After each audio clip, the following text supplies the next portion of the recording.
Lord of Mysteries, Incarnation of Chaos by author Yu Shang Wu Wang Chuan. Chapter 401-425. Chapter 401, He never regretted having humanity. But even the slightest bit of humanity is still humanity. How could a soul that has seen beautiful things willingly become an executioner?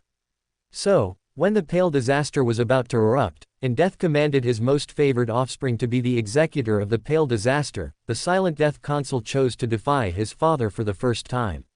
This was a tragic defiance, and also a failed one. A sequence two-feathered serpent was like a newborn cub before death, and Death Consul was almost killed. Perhaps I shouldn't have let you read those stories. It seems they brought you some things you shouldn't have. On the verge of death, Ask heard Death's cold voice. At that moment, he was a little unsure whether the person on the verge of death was him or the Death Consul in the dream, or perhaps there was no difference. But he almost simultaneously retorted. No, emotions are never something that shouldn't exist. A being that abandons humanity will be abandoned by this world. The feathered serpent, on the verge of death in the dream, raised his eyes, looking up at his father who was holding him with one hand. Outside the dream, Ask's expression was firm and gentle, looking levelly at the culprit who had caused his soul to be incomplete and reincarnate for thousands of years. He said, "Father, why don't you look at yourself? How mad, how ridiculous. Is this uncontrollable monster what you gained by abandoning humanity?" At this moment, Death's expression became incredibly terrifying. But Ask heard laughter, his laughter, Death Consul's laughter. The feathered serpent had never laughed so happily since his birth, even though he knew very well that such laughter might lead to irreversible death.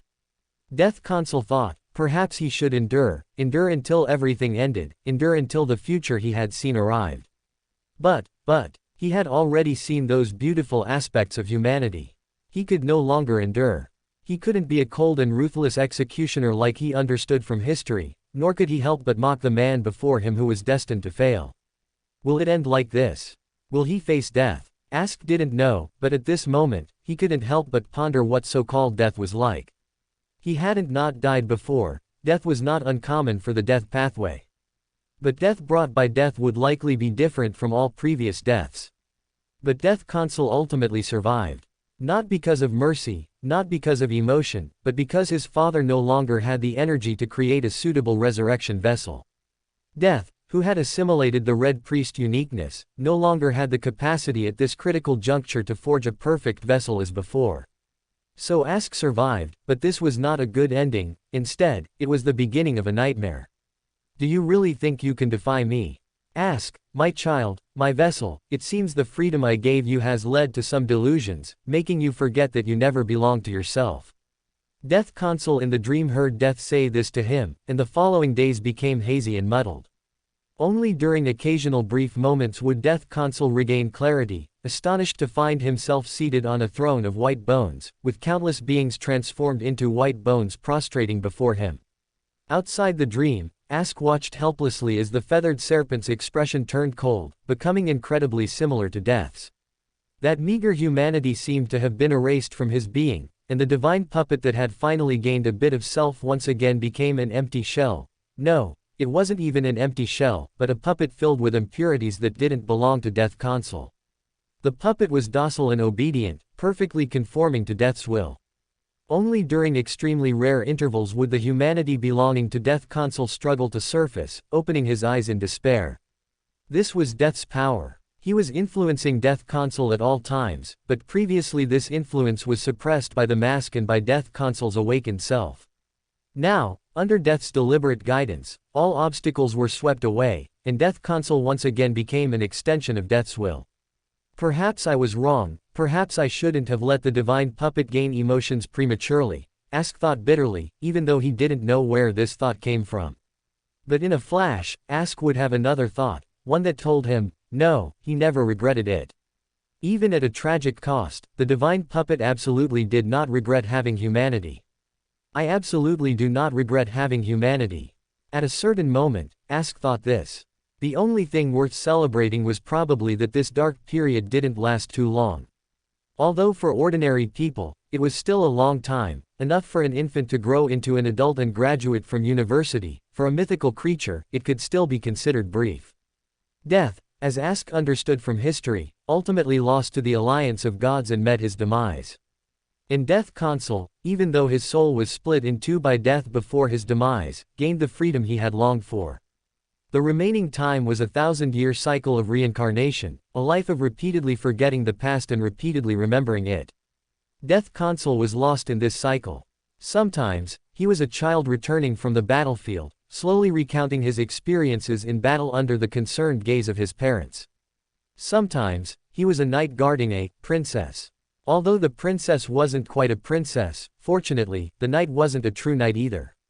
So, in that not so long but incredibly beautiful time, the princess and the knight fell in love and bore their child. That was the first time Death Console became a father. Looking at the wrinkled, red-skinned monkey-like infant in the swaddling clothes, Ask felt no disgust, only a slight trance. This was his child, so he could have children too. At this moment, Death Console suddenly understood certain stories he had never been able to comprehend, understood the meaning of the gaze the other's parents directed at him long ago, when he put on that mask and impersonated their child, returning to their side. In the time that followed, Death Console witnessed his child's growth. It wasn't an entirely beautiful experience, there were some minor troubles, but Death Console cherished it immensely. But fate probably never favors the feathered serpent. The after effects of his soul being split in two caused Ask, while recovering past memories, to also fall into a long slumber. When Death Console opened his eyes again, a long time had passed. And Ask, having lost all his memories, lived his life unknowingly with a new identity. He didn't know what he had experienced or what he had lost, until one moment, until he saw a familiar tombstone, and only then did Death Console realize that his child had long since died, and he hadn't even seen his last glance. Chapter 402, Ask's Soul Fusion. Would a feathered serpent cry for its offspring? Salinger would not. Death would only coldly weigh the value of his offspring, even personally killing those who were not needed. But Ask would. The Death Console knelt before a familiar tombstone, not making a sound, only tears dripping onto the weeds before the tombstone. A father was crying for his lost child, though he would soon forget it all again. Perhaps fate was such a cruel thing, it never favored the Death Console. So Ask continued to sink into the cycle of reincarnation. He touched those beautiful emotions again and again. In reincarnation, he had a family, children, and friends, everything the Death Console once yearned for. Yet, he would lose it all again soon after, unable to retain much memory. How long would such days last? How long could such a life be maintained? The Death Console in the dream did not know, nor did Ask outside the dream. Until one day, the Death Console, having lost his memory again, opened his eyes and found that he was named Ask, a history teacher at Hoi University. Ask had no past memories. He instinctively yearned to know everything that had happened in the past, yet he was fearful and hesitant to explore those pasts because he sensed his own abnormality, powers that did not belong to ordinary people, afraid that his peaceful life would be shattered. Originally, if there were no accidents, Ask would have lived this life peacefully, just like in previous reincarnations, then recovered all his memories before the cycle neared its end, only to fall into a new cycle. However, an accident occurred. A new teacher named Jack Jones came to Hoi University, and a student named Klein Moretti became involved in an extraordinary incident. Thus, fate changed. Ask met new friends, and his relationship with a student he hadn't been particularly close to became intimate. He cared for them like juniors and also received help from them, finding traces of his past and even witnessing a miracle. With the help of Jack Jones, Ask met his past children. A corner of his sealed memories revived at that moment, making it impossible for Ask to escape any longer. And the series of events that followed far exceeded Ask's expectations. The existence of Jack Jones's teacher, Lucifer, completely changed Ask's fate. When his dreaming self met the past Death Console, Ask suddenly felt a little dazed, and a little like laughing, not mockingly, but with joy. So it was at this time. It was indeed at this time. His sealed memories flooded back at this moment. Ask finally remembered everything. He remembered his life as Ask and his past as the Death Console. The two sets of cognitions merged into one at this moment, making him feel dazed, yet not unfamiliar or repulsed. And the dream continued. Everything unfolded as it did in Ask's memory, from his repeated fusion of past memories to the fall of the numinous episcopate, and then to the last scene he saw before his soul fusion.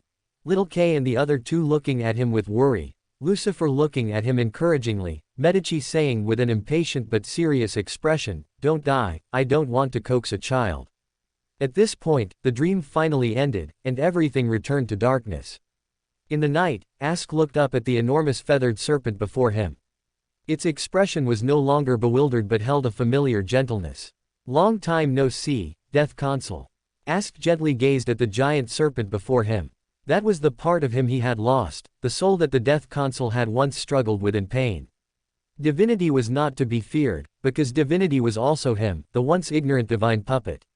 Perhaps his emotions were not as rich as his, but in essence, they were no different. Just as the divine puppet, before it developed a self, would still read those stories over and over again. It had no emotions, it did not understand those stories, but it still yearned for those emotions. Ask thought he seemed to understand a little why Adam, despite having only divinity, was still so determined to save this world. Divinity also originated from his self, this was not an external thing, but the shadow of the soul's essence. "Long time no see, Ask." The feathered serpent gave him an equally gentle smile, though it was slightly stiff, likely because it hadn't smiled in a long time. "Perhaps you'd like a hug." Ask said this while opening his arms to the giant serpent. His human form was so tiny before the giant serpent, but the giant serpent affectionately lowered its head, letting itself fall into Ask's embrace. "It's so cold outside, Death's mausoleum is so cold. I want to go home, Ask." The giant serpent said so. "Then come back," Ask replied. In Death's mausoleum, under everyone's anxious gaze, Ask finally opened his eyes. He was clearly a little dazed, like the daze one experiences after a long sleep before finally awakening. But soon, when Ask's gaze fell upon the others a few steps away, and when his gaze met Little K's worried eyes, this daze was replaced by gentleness. "Sorry for making you worry." Ask gave them a slightly apologetic smile. This undoubtedly relieved many people. Roland also raised his eyebrows, looking at Ask and saying, "So you are Ask now?" "No, strictly speaking, I should be considered Death Consul Ask." Ask smiled gently, shaking his head and explaining, "My two cognitions have merged into one. I am now both Death Consul and Ask." Well, it should lean more towards Ask. After all, Death Consul doesn't have much self, so Ask's personality is dominant. "That sounds like a good thing." Roland nodded. Although he wasn't surprised by this outcome, he was still relieved. Then he remembered something else and asked with interest, "Next question, are you in King of Angels now?" Hearing this question, Ask did not answer immediately. Instead, the power of uniqueness emerged from him, resonating with the false uniqueness on Roland.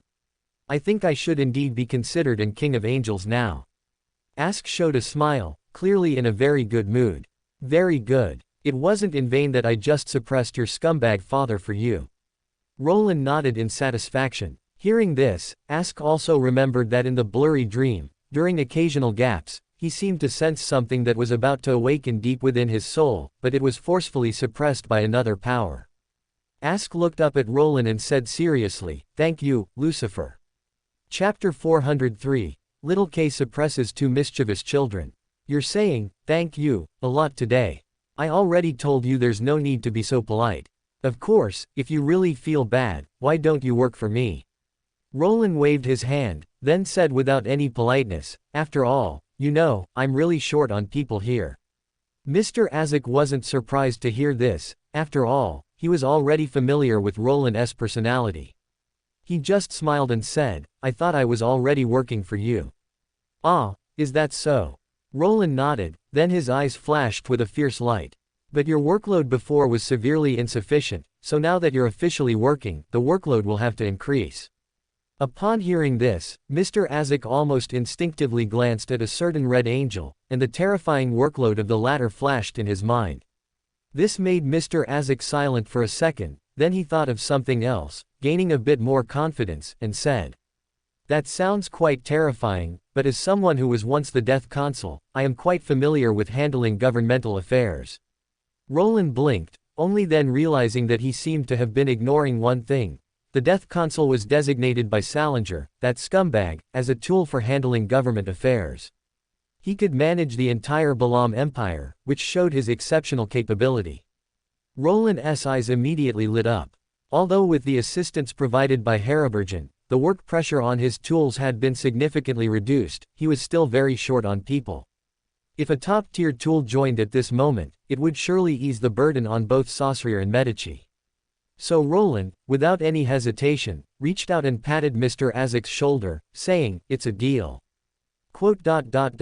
It's a deal. Mr. Azek suddenly felt a bit of regret, but it was clearly too late to regret now, so he could only nod. The others who witnessed this scene had various expressions. For example, Medici shook his head. He even tutted, saying, "He's beyond saving." Another one swayed by Roland. "Is Little Red Mom beyond saving then?" Amon suddenly asked coldly at this moment, his expression remarkably serious. Cough. Little K, who was beside him, quickly pulled Amon. Having grown accustomed to treating him as a child during this time, he lightly coughed and looked at Mr. Medici, saying, "Mr. Medici, don't mind him, Amon didn't mean it." "He didn't mean it, because he intended it," Medici sneered, glancing at Amon, and suddenly reached out and flicked him on the forehead. Pop. The next second, Amon flew out directly, estimated to have flown at least a dozen meters, and crashed directly onto a coffin. With a clatter, Amon got up amidst a pile of shattered wooden boards and bones, stubbornly looking at Medici and saying, "Little Red Mom, you're too rough, I merely said." Amon's words were cut short before he could finish. Little K, with quick hands and eyes, covered his mouth, stopping him from continuing his suicidal behavior, and said in a somewhat helpless whisper, "My little ancestor, please say less. I actually think Amon is quite right, Little Red is indeed quite irritable." Jack, who had also scurried over to Amon's side, spoke eloquently at this moment, but he too was cut off before finishing, as Little K covered his mouth with his other hand. Little K, tired from looking after the mischievous children, glared helplessly at Jack, saying, "You too, say less." Jack, who was glared at, immediately showed a sheepish smile. As he struggled free from Little K's restraint, he grumbled, "Little K, you're like a mother hen now." "Then who caused it?" Little K released his hand and looked at Jack, exasperatedly. Heaven knows what kind of experience it was for him to take care of two mischievous children during this period. He could only say that sometimes Little K truly felt despair because he was too reliable. If he hadn't been so reliable, he could have been a mischievous child too, instead of cleaning up messes after two mischievous children. Jack rolled his eyes several times, finally changing the subject and saying, "Why don't we concern ourselves with Mr. Azek's condition instead?" Little K gave him a helpless glance but did not continue the previous topic, instead looking at Mr. Azek not far away. At this moment, Mr. Azek had just received a bracelet from the Evernight goddess. "Although Lucifer and I have temporarily suppressed Salinger's reviving will within you, this doesn't mean he won't make a comeback. You are, after all, his descendant and have been modified by him, naturally serving as his vessel for resurrection." The Evernight goddess's voice was gentle but without much emotion as she said, "These bracelets contain my power and can help you further suppress Salinger's revival, but this is only an aid. You must ultimately rely on your own will to resist your father. If you truly wish to break free from Salinger, then become death, replace your father, and only then can you gain true freedom." "I know, thank you, Your Excellency." Mr. Azek gazed at the bracelet in his hand, not surprised by the Evernight goddess's words. As the party involved, he naturally knew that Salinger's will was only temporarily dormant, not truly gone. However, Mr. Azek was not afraid of this either. The most dangerous and easiest time for him to be replaced by death was when he had just merged with another soul. At that time, he was incomplete, and even his cognition was not unified, making him extremely weak. But since he had overcome the recent difficulty, even if death truly revived within him next, Mr. Azek would not be unable to resist. After all, death had fallen, and his lingering will, like those residual ancient gods' wills, while dangerous, was not unconquerable. As long as Mr. Azek had enough anchors, as long as his humanity was resilient enough, he could suppress death's will. It was difficult for him in soul fusion to do this, as the impact of ununified cognition was immense. In this world, where unified cognition and adherence to self are needed to resist stronger wills, there was virtually no defense. If Mr. Isaac, after soul fusion, took the death console as the main body, it would also be difficult to resist death, as the death console's humanity was too thin and would easily be suppressed by death. Only Mr. Isaac, with humanity as the dominant force, unified cognition, and abundant anchors, possessed the capital to resist death's reviving will. And once Mr. Isaac successfully advanced to Sequence 0 and replaced death's existence, it was not impossible. Salinger was not an ancient god like the celestial worthy, the traces he left on the death pathway were not so indelible. However, that would be a long time from now. Currently, he was still very far from death. I look forward to the day you become death. Perhaps then you can bring me some new surprises. The Evernight goddess gazed at the gentle history teacher before her, feeling a touch of incredulity in her heart. Before today, she had never imagined that she would one day say such words to a death candidate. But, the Evernight goddess glanced at Roland, who was smiling nearby, then silently withdrew her gaze. She did not know if her choice was right or wrong, but at least for now, allowing Mr. Isaac to become an King of Angels was probably not a bad thing. Chapter 404, The Joker Becomes the Joke. Today, we gather here to celebrate our good friends Medici and Ask both advancing to King of Angels. I hope they can be 24,365 in the coming days, and if so, I will always like them. In the villa, which had not been lively for a long time, Roland raised his wine glass, speaking strange words that clearly deserved to be hung from a lamppost, unable to suppress the smile at the corner of his mouth. On the table in front of him were various dishes and drinks, and sitting or standing around the table were Roland's companions and tools. After Ask successfully merged with his other half of the soul and advanced to King of Angels, Roland, with a grand gesture, decided to celebrate. After all, today was indeed a good day. First, Roland advanced to Joy Believer, then, Medici returned as King of Angels, and finally, Ask's soul merged, advancing to King of Angels. Moreover, Roland and the others had not gathered for a long time, and it would truly be a pity not to celebrate this rare reunion. Hearing Roland's words, Medici couldn't help but roll his eyes in annoyance. He clinked his wine glass against Roland's, then drained the red wine, and said unceremoniously, "You're a bit too anthropomorphic." Although he hadn't heard the term 24,365 before, this clearly didn't stop Red Angel from understanding its meaning. The so-called 24,365, it was obvious at first listen, referred to working 24 hours a day, 365 days a year. 24,365. Compared to Medici, Ask clearly didn't seamlessly understand the term, as he hadn't heard Roland say as many strange things as Medici had.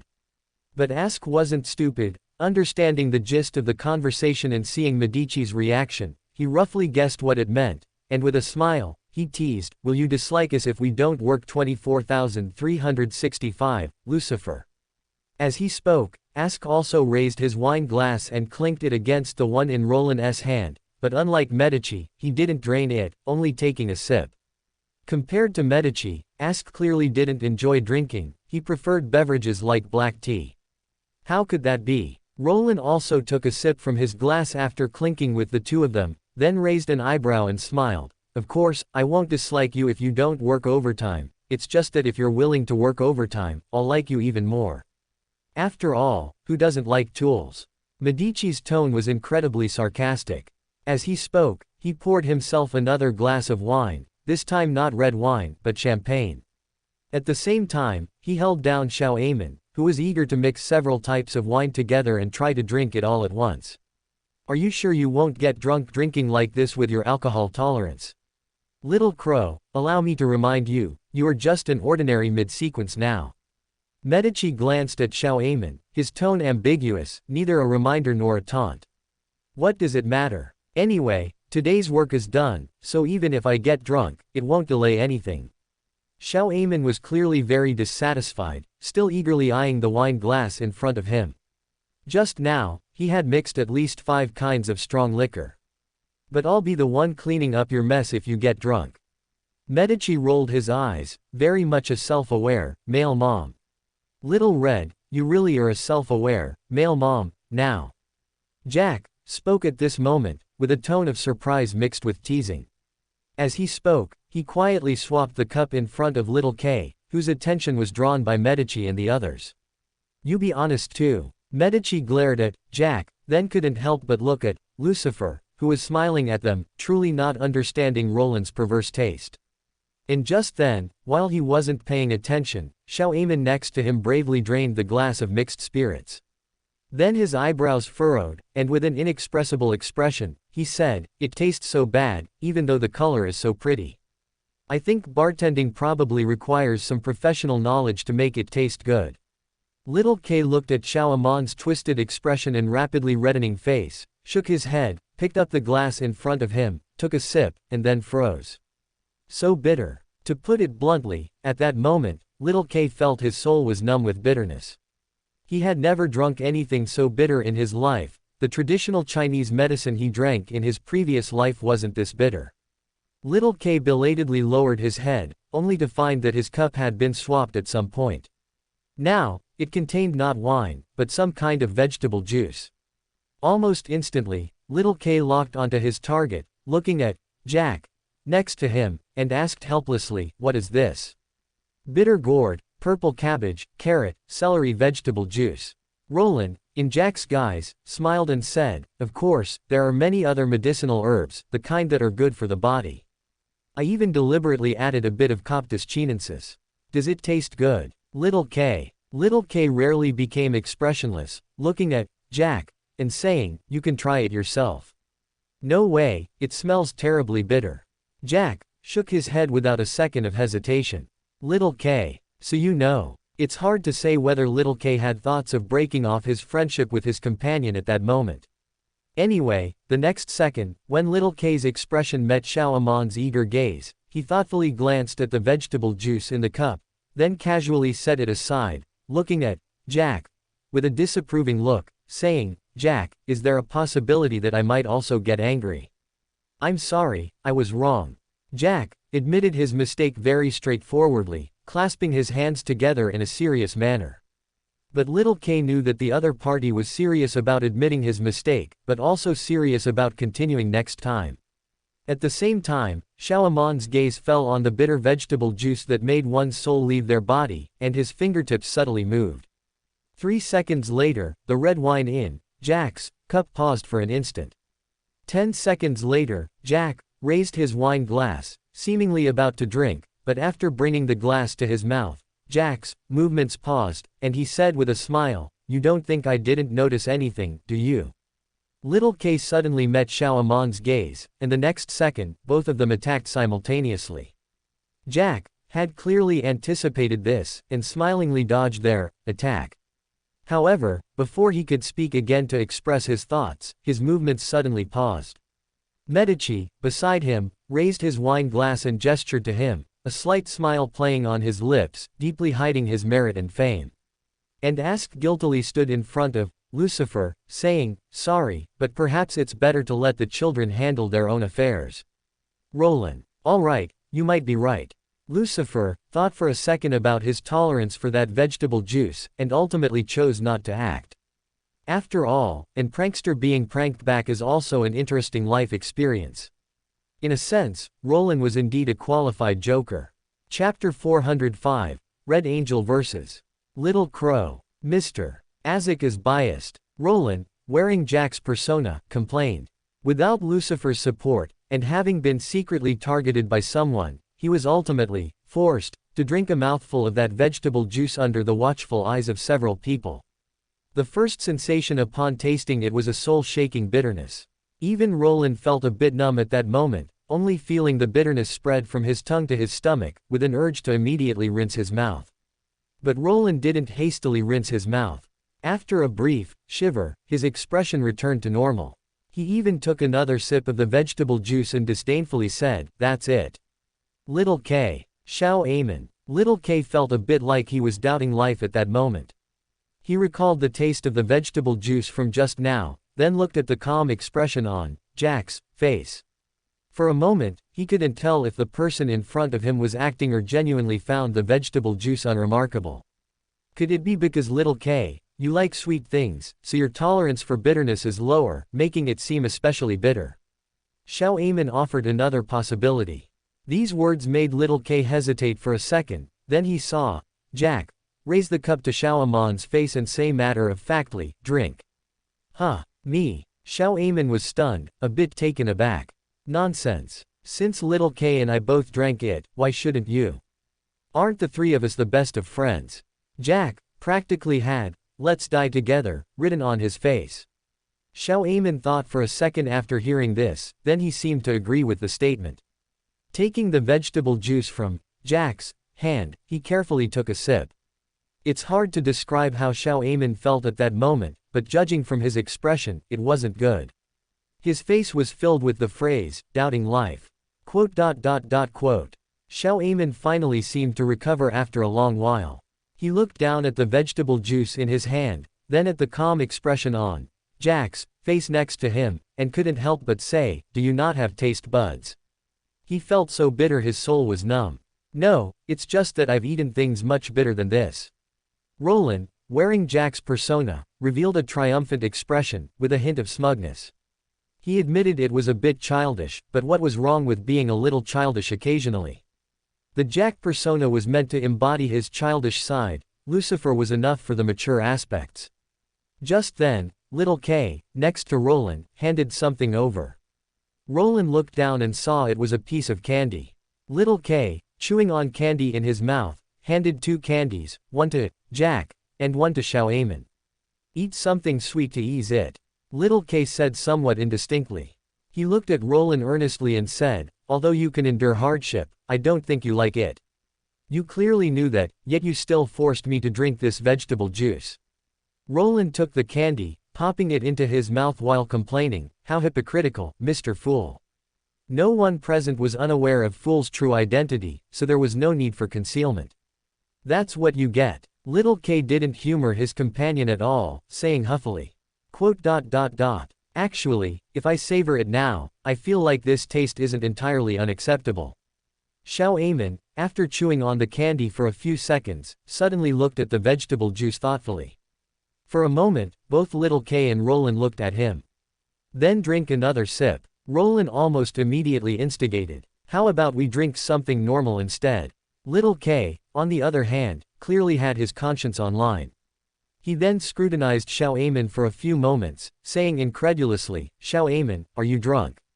No. Xiao Amon shook his head, his voice somewhat slurred, whether from rising drunkenness or the candy in his mouth. He just stared at the dreadful vegetable juice for a few seconds, then his head swayed, and with a bang, Xiao Amon's head hit the tabletop. "Looks like he really is drunk, tisk." Roland, wearing Jack's persona, looked at the vegetable juice next to Xiao Amon with a slight regret. He actually quite wanted to see if the other party could really finish that cup of vegetable juice. "I'll take Xiao Amon back to his room to rest." Little K dutifully took on the heavy responsibility of looking after the mischievous child. Just before he acted, Xiao Amon, who had seemed utterly drunk moments ago, suddenly climbed back up from the table and then smiled at Medici, who was watching the show and drinking wine. This smile clearly did not belong to Xiao Amon, but to a certain Amon's true body. Medici immediately realized something was wrong, but it was too late. The red wine in his cup had been replaced by vegetable juice at some point, and when Amon smiled at him, it had already entered his mouth. PFF'd. Even the war angel felt the power of the vegetable juice at that moment. The cup in Medici's hand was instantly burned to ashes by the flames that erupted, along with the remaining unconsumed vegetables. Medici looked at Amon's true body, who had descended upon Xiao Amon, his expression ashen. He clenched his fists and said in a provocative tone, "It seems I haven't beaten you in a long time, Amon. Perhaps you're already missing the taste of your wings being scorched by flames." "Hey!" A familiar laugh rang out at this moment. Amon, who had arrived at some unknown time, raised a hand to push up the monocle on his face, looking at Medici with a smile and saying, "Perhaps Medici, you're the one who misses the feeling of being boiled in a hot pot more." For a moment, the tension in the air grew thicker. Although Amon was not a hunter, he clearly understood provocation well. "You two, if you want to fight, go outside. Don't break things." Roland, wearing Lucifer's persona, looked at Amon's uninvited true body, shook his head, and spoke to remind them. He knew that Medici had always held a grudge. Although Adam was the mastermind behind the hot pot incident back then, Amon was also a genuine accomplice. Now, Adam, the mastermind, had reconciled with Medici, but Amon had never reconciled with Medici over the incident. Although Medici had previously ganged up on Amon with others, this was clearly a different concept than returning to the King of Angels level and beating Amon individually. Although, Roland was a little worried if Medici could defeat Amon. After all, Little Red was currently only a 1+1 King of Angels, meaning he had accommodated a uniqueness and held one sequence one characteristic, while Amon was 2+1. To the spirit world, Medici looked at Amon, appearing to look down due to his height. Amon was certainly not short, but Medici was taller. Welcome to Fanfic Audiobook, your go-to place for immersive audiobooks. If you enjoy the content, don't forget to like the video and subscribe to our channel for more amazing stories. And please support the author by link in description. Chapter 406, Adam 3.0 grandly appears. Alright. Amon smiled and nodded. He, of course, knew that Medici was holding a grudge, and coincidentally, Amon was also upset about being ganged up on before. It was just that he wasn't favored by Roland back then, and Medici, who hadn't returned to the King of Angels level, was protected by the biased Roland. Amon had no way to get revenge for being ganged up on. Now that the other party had returned to the King of Angels level, and Roland no longer stopped their private fights, Amon naturally wouldn't let go of this opportunity. After all, Amon knew very well that Medici might soon become the true Red Priest, and his best outcome would probably only be to retain a Sequence 1 characteristic and be an ordinary angel of Sequence 1. So if Amon didn't beat Medici now, he wouldn't have another chance later. Thus, the two, who had reached a certain consensus, happily went to the spirit world to fight. And before they left, Roland turned his gaze to another uninvited guest in the corner and said, "Who do you think will win?" Adam sat quietly on an inconspicuous chair, slowly sipping a glass of champagne. Hearing this, he looked up at Roland, smiled, and said, "I just hope neither of them gets hurt." Such a neutral answer, should I say it's typical of you. Roland raised an eyebrow and suddenly said, "Actually, you are the culprit who caused their conflict. Medici was hot-potted because of you, and Amon followed you and did what he did back then because he trusted you. Yet, both of them easily forgave you. Because they both love me." Adam said this with utmost frankness. His golden eyes gazed at the champagne in his hand, but without much focus, just appearing somewhat gentle. "Medici sees me as a father. He once suffered because of my betrayal, and he once hated me for it, but he still loves me, like a child loves his father, which is why he easily forgave me. After all, Little Red has serious daddy issues." Roland commented, resting his chin on one hand, and slowly said, "Children always easily forgive their fathers, as long as the father lowers his head a little and gives a little love." Adam didn't refute. He just continued to gaze at the champagne and said, "And Amon." He paused here, as if sighing, before saying, "He is unwilling to acknowledge my identity, but he still instinctively sees me as an elder brother. After all, I have depended on him for thousands of years." Although Amon doesn't say it, he has never forgotten those years. "Hey, biased fellow." Roland glanced at Adam, bluntly pointing out his favoritism between the two. "I am indeed not impartial." Adam didn't refute, generously admitting his bias. He then drained the champagne in his glass and said, "Divinity is the shadow of the self. The sun god is never impartial, so I naturally won't be such a completely impartial existence. But it's undeniable that I am willing to strive to love them, as a father, as an elder brother." Adam put down the glass in his hand and spoke with a smile, his sun-like golden eyes even showing a hint of warmth at this moment. "Although my humanity is not yet rich enough to allow me to possess profound love. It seems you've quietly evolved again during this time." Roland looked at Adam, raised an eyebrow, and said. Compared to their last meeting, Adam's emotions were clearly richer. Roland even saw some shadows of the sun god in him. Of course, considering that Adam was originally the sun god's divinity, this was not surprising. The true creator's state is getting better and better, I can't be the one holding him back. God must be born, and for that, I must acquire richer humanity. Adam spoke with a smile. At this moment, he was once again like the emotionless Adam of the past, who would stop at nothing to protect this world. Roland stared at Adam like this for a few seconds, then suddenly smiled and said, "Do you remember our first meeting?" "I remember every meeting with you," Adam replied. "Back then, you called Medici's fall a necessary sacrifice." Roland wasn't surprised by Adam's answer, he just smiled and said, "Do you still think so now? I thought I had already answered that question for you." Adam glanced at Roland and said, "If I were to do it again, I would use a gentler method, such as communicating with Medici beforehand and having him give up on advancing to Red Priest." I do already know that answer." Roland nodded, then smiled and said, "I just wanted to say that compared to the beginning, you've really changed a lot, Adam. Isn't this what you hoped for?" Adam's golden eyes looked at Roland, neither warm nor cold. "Of course, this is what I hoped for." Roland nodded again, then unhurriedly picked up the nearby champagne and filled both his and Adam's glasses, then said, "I want to ask you a question." "What question?" Adam looked at him in confusion. "Do you want to live, Adam?" Roland took a sip of the champagne in his glass, looked at Adam, and asked calmly. Adam met his gaze. He also picked up his champagne and took a sip, then said, "Does the answer to this question matter?" "Of course, it matters. This determines whether I will save you in the future.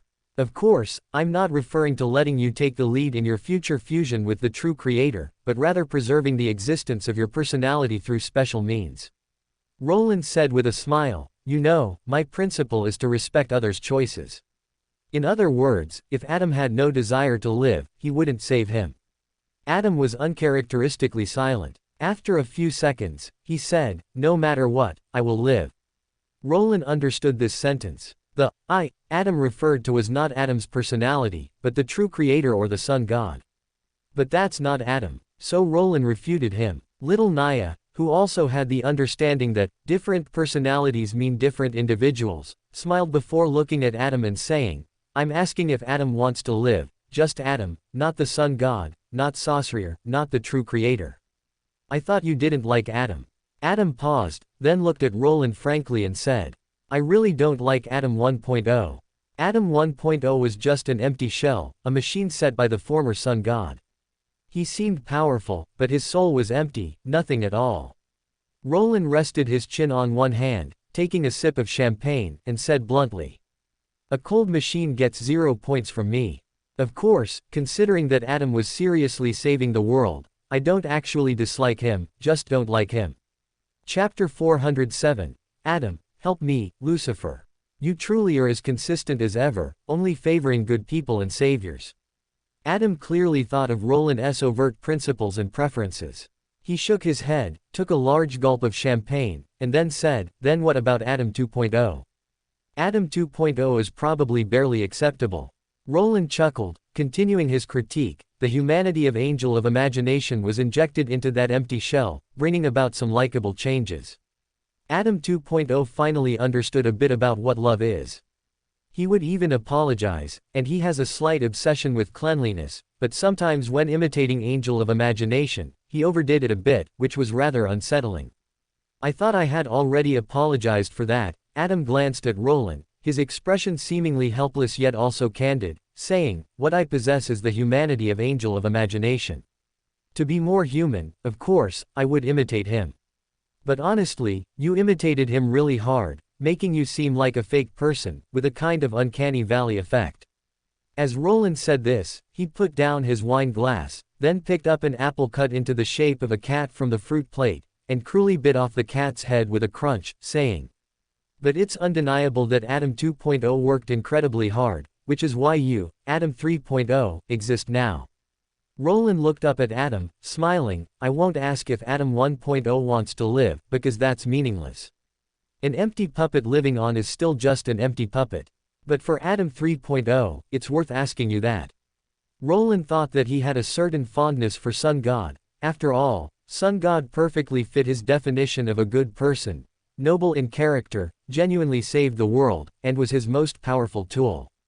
Therefore, Roland often had more patience for beings related to Sun God and was willing to help when he could.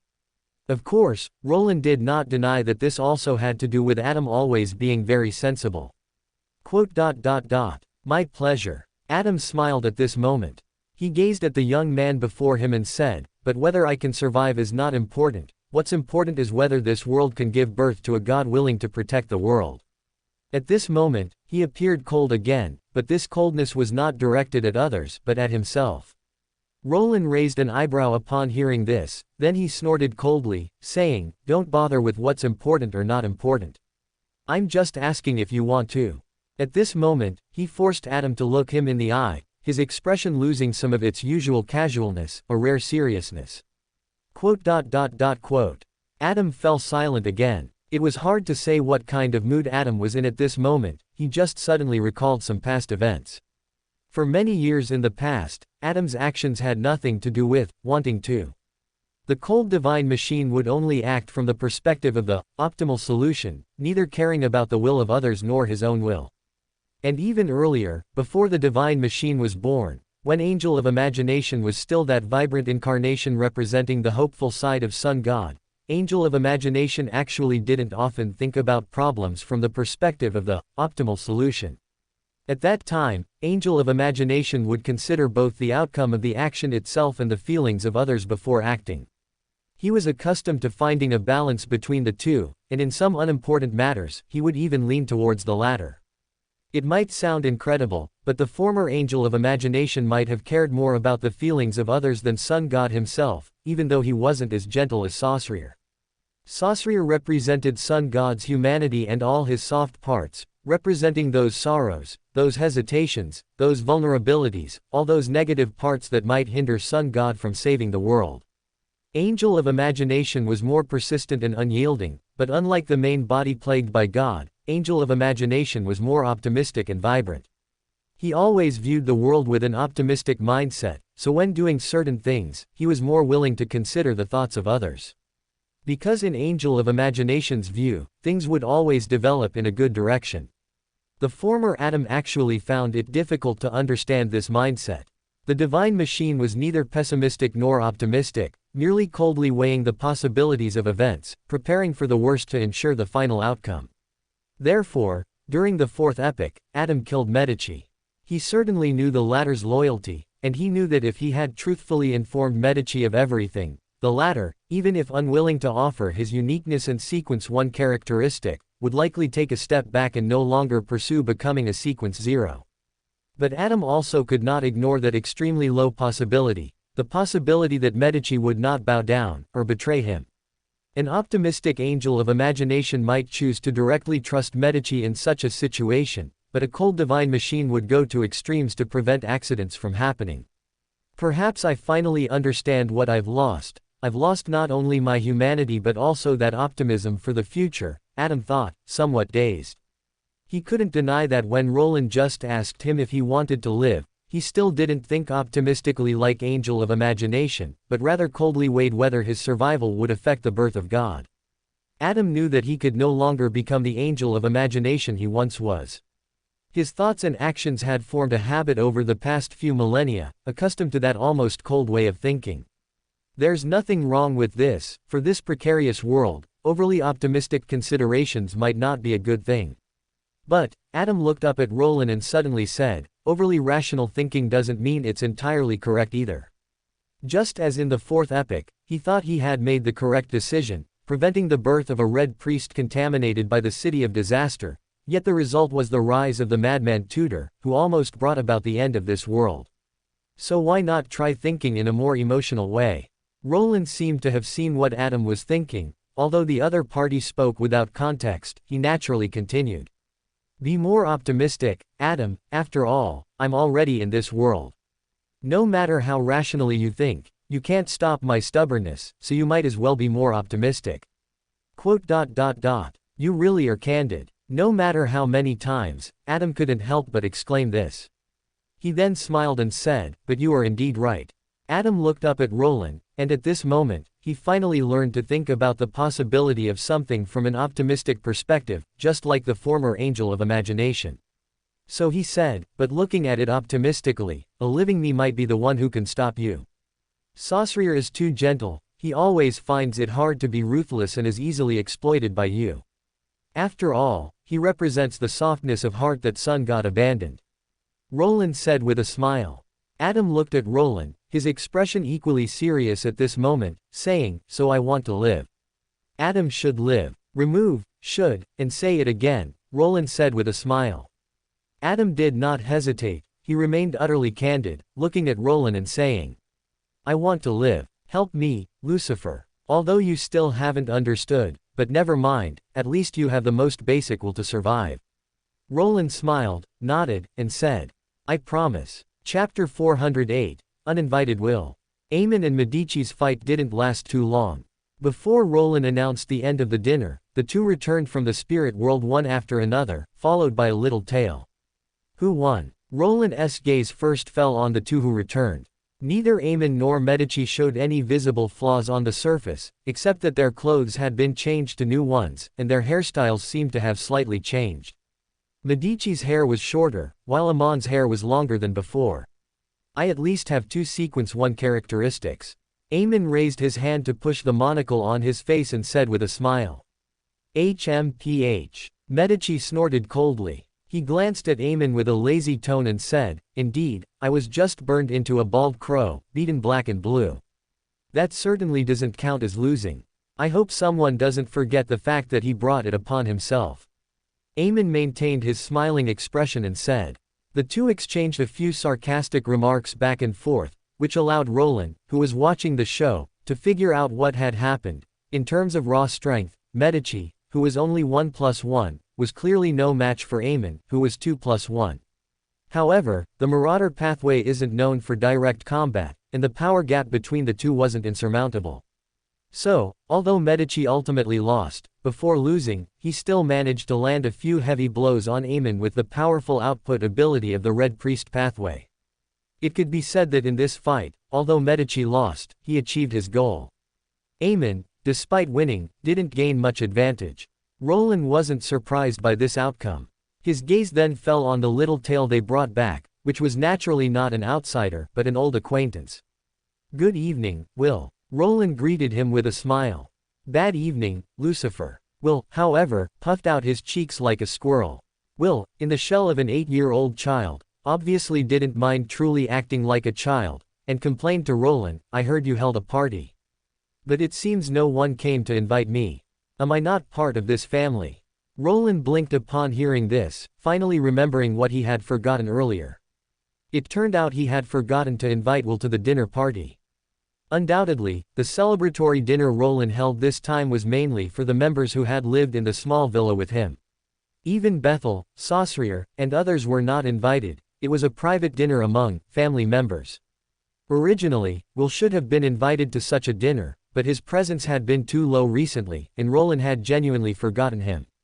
Cough. Roland, facing Will's accusatory gaze, uncharacteristically looked away with a hint of guilt. However, his guilt lasted only about a second before he smiled and looked at Will, saying, Of course I didn't forget you. It's just that this time Ask and Medici both advanced to King of Angels, and I was a little afraid of hitting your confidence.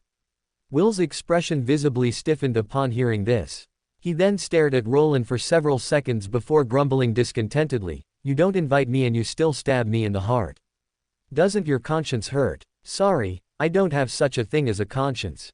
Roland answered righteously, then, before Will could grumble again, he said with a smile, You're still young, not suitable for drinking. I'll squeeze you a glass of juice. What flavor would you like? I'm not that easy to bribe. Will's arrogance immediately deflated. He then thought for a second before listing a few fruit names, finally emphasizing, Put more sugar. Don't worry, I know you like sweets. Roland nodded and went to the kitchen to squeeze the juice Will wanted, and also prepared a portion for the three little ones, as all three had just suffered the bitterness of vegetable juice. As for Medici, he was already a grown man, so a little bitterness was nothing. Here, young Master Will, your juice. Roland handed Will his glass of juice, speaking in a slightly teasing tone.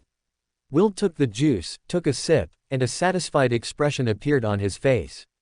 Roland then distributed the other 3 glasses of juice to Little K, Xiao Amon, and Jack. Thanks to his main body, Xiao Amon had already sobered up and was whispering with Little K and Jack. At this moment, facing the juice handed over by Roland, Little K and Xiao Amon were naturally a little flattered. Jack, naturally took it calmly, but still respectfully thanked his teacher. After the juice interlude, the party naturally returned to its original lively atmosphere. After everyone had had a few rounds of drinks, Roland looked at the people who were either already drunk or close to it, and announced the end of the party.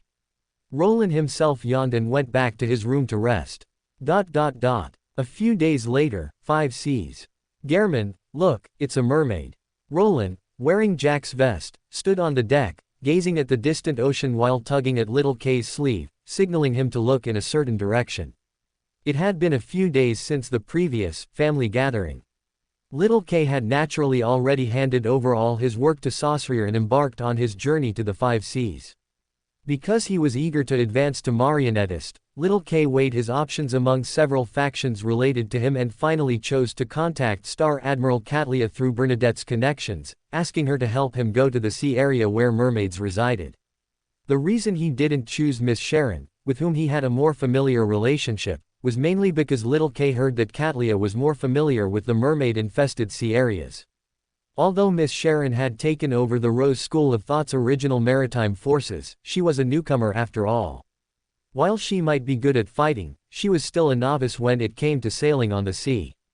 And to be honest, because of a certain person's custom fanfiction, Little K felt somewhat awkward when facing Miss Sharon now.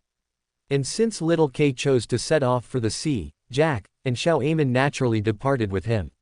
I see them, don't be too excited, Jack.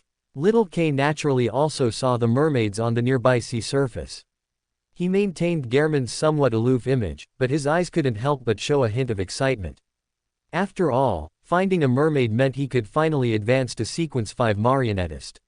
Why do I feel like those mermaids want to run away? Xiao Amon also gazed at the mermaids in the distance, and after a few seconds, he spoke. Perhaps they sensed a threat. Roland said, and with a flip of his hand, several talismans clearly related to the storm pathway appeared. He said with a grin, good thing I was prepared. Roland said as he stuffed the talismans in his hand to Little K, urging, go, Gehrman. Chapter 409, Little K promotes to marionettist. Little K didn't decline. He took the charm, asked Katlia for a small boat, and then rowed the boat alone towards the mermaid's location. Roland watched him approach the mermaid, saw Little K use the charm to prevent the mermaid from leaving, then prepared the potion with the already prepared materials, and finally drank the potion in the mermaid's song. After that, it was a not too long wait. When Roland saw Little K open his eyes again and begin to familiarize himself with the various abilities of a marionettist, he knew that Little K had successfully advanced to Sequence 5 and become a true marionettist. This is much faster than the original story, but it's not bad at all, Roland muttered to himself. Although he had basically determined that Bethel would become the Lord of the Mysteries in the future, it would also be a good outcome if Little K could become an King of Angels. This way, Little K wouldn't have to face the huge pit that is Celestial Worthy, although both would have to contend with Celestial Worthy's will. The level of Celestial Worthy's will that an King of Angels needs to contend with is different from what one faces after directly advancing to Lord of the Mysteries, and he would have enough self-preservation ability. Moreover, with Little K at the King of Angels level as a backup, even if Bethel truly encountered some accident leading to his downfall or failed advancement, Little K could at least step in time. Although Roland privately didn't want Little K to sacrifice himself, he would always respect his friend's wishes. So, if that day truly came, he would only respect and bless him, and then try to find a way to suppress Celestial Worthy's will. Of course, if Bethel became the Lord of the Mysteries, Roland would also find a way to suppress Celestial Worthy's will for him. However, although it can be done like suppressing God's will, that is not a long-term solution after all. Ultimately, it still depends on their own humanity. Roland suddenly recalled Little K's confrontation with Celestial Worthy in the dream after he advanced to Lord of the Mysteries, and the process of him suppressing Celestial Worthy. A few more thoughts appeared in his eyes. Dreams, perhaps I can start from this aspect. Although the authority of dreams was not Roland's specialty, because he had lived with Yogg for a long time, he really couldn't say he didn't understand it. However, it was not an ability he inherently possessed, so even if he understood it, Roland would need some time to research and prepare if he wanted to start from this aspect. And while Roland was thinking about the 10,000 ways to trick Celestial Worthy, Little K also rowed the small boat back to the side of the future and was pulled aboard by the future's crew. Congratulations, Gehrman, Katlia congratulated him. Although she was not yet a member of the Tarot Club, due to Bernadette, her attitude towards Little K was less wary and more intimate compared to the original story. Upon hearing this, Little K humbly and politely exchanged pleasantries with Katlia, and discussed their next destination with her, before coming to his two companions and saying, "Sorry to have kept you waiting." "Not for too long," Roland said with a smile, teasing, "How does it feel to be Sequence 5? "Not bad," Little K said with a smile, then thought of something and looked at Roland, saying, "Jack, you should also finish digesting the Faceless Potion soon. I heard Mr. Lucifer say that he has already prepared the Marionettist potion for you, just waiting for your advancement." "Spare me, I'm not a genius like you," Roland immediately showed a pleading expression and said. That's right, Roland's Jack persona was now also a faceless. After Roland's experiments, he found that although his incarnation could not advance by taking potions, it could advance by changing others' cognitive reality, simply put, by making everyone believe that Jack had become a faceless. When the number reached a certain amount, this Jack persona automatically advanced. In essence, there wasn't much difference from reconstructing a faceless incarnation, but it was simpler than building from scratch. Facing Jack's familiar lazy demeanor, Little K was a little helpless but couldn't say anything, only shaking his head. Never mind, anyway, with them and Mr. Lucifer around, it didn't matter if Jack was just an ordinary person. There was indeed no need for him to rush his advancement. Little Amon then asked, "Since Gehrman, you have already advanced to Sequence 5, where are we going next? Bansi, City of Generosity. Or are we going to find Iceberg Admiral to adventure in her book?" His expression was eager, clearly looking forward to the next journey. "Our next destination is Bansi Port. According to Ms. Katlia's understanding, Iceberg Admiral has been active in that vicinity recently. We can first explore Bansi Port, and then go to meet Iceberg Admiral to trade for that book." Grossel's Travels, Little K answered, clearly having a plan for the upcoming journey. "Once we have the travelogue, I will contact old Mr. Pales. After old Mr. Pales arrives, we can then go explore the world within the book." Bansi, huh? Roland stroked his chin, still looking forward to the upcoming Bansi trip. His main body will mostly be busy establishing the church for a while, and the Lucifer persona will continue to research the power of the outer gods. Only the small account, Jack, will be relatively free and can follow Little K around, looking for fun. This is the advantage of having multiple accounts. Even if two of them are 007, there is still one that can slack off. Roland first felt proud for a second, then couldn't help but complain. But then again, why do I have 3 accounts, but 2 of them are 007? Is this reasonable? Roland felt it was unreasonable, but this time he really couldn't do anything about it. The research on outer gods had to be done by him personally, and although most of the matters concerning the Chaos Church could be left to Medici, there were still some core parts that needed Roland's personal oversight. Perhaps this is what it means. Those who make others 007 will eventually have to be 007 themselves. Roland joked to himself, but he didn't really think much of it. After all, being busy was only temporary. Once the things that required his personal attention were done, he, the boss, would be able to relax. The future's sailing speed was naturally not slow, and with Katlia's full effort, it wasn't long before the future arrived near Bansi Port. However, to avoid causing too much commotion, Katlia naturally chose not to have the future dock directly at Bansi Port. Instead, she moored the future next to a hidden small island nearby and then arranged for a small boat to take Little K and the others to Bansi Port. "Before you return, I will try to contact Iceberg Admiral. If she is indeed in the vicinity now, you might see her when you return after finishing your business," Katlia said as she watched them board the small boat. Chapter 410. Danitz's Sense of Crisis. "Thank you, Ms. Katlia. If nothing unexpected happens, we will stay in Bansi Port for 1 day. Should any special circumstances arise during this period, please help me contact Mr. Lucifer." Little K first politely thanked her, then, adhering to the principle of caution, added a reminder. Although he, Jack, and Xiao Amon all had life-saving items, such as door pathway charms, Bansi Port was, after all, related to the original creator. So, just in case, they needed to be prepared to call for backup. I understand. Katlia nodded. She naturally knew who Lucifer was and had a way to contact him.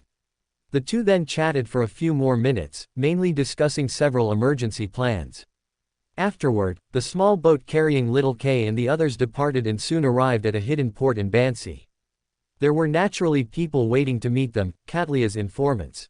So, under the informants' arrangement, the three of them, posing as ordinary tourists, began to wander around Bansi port.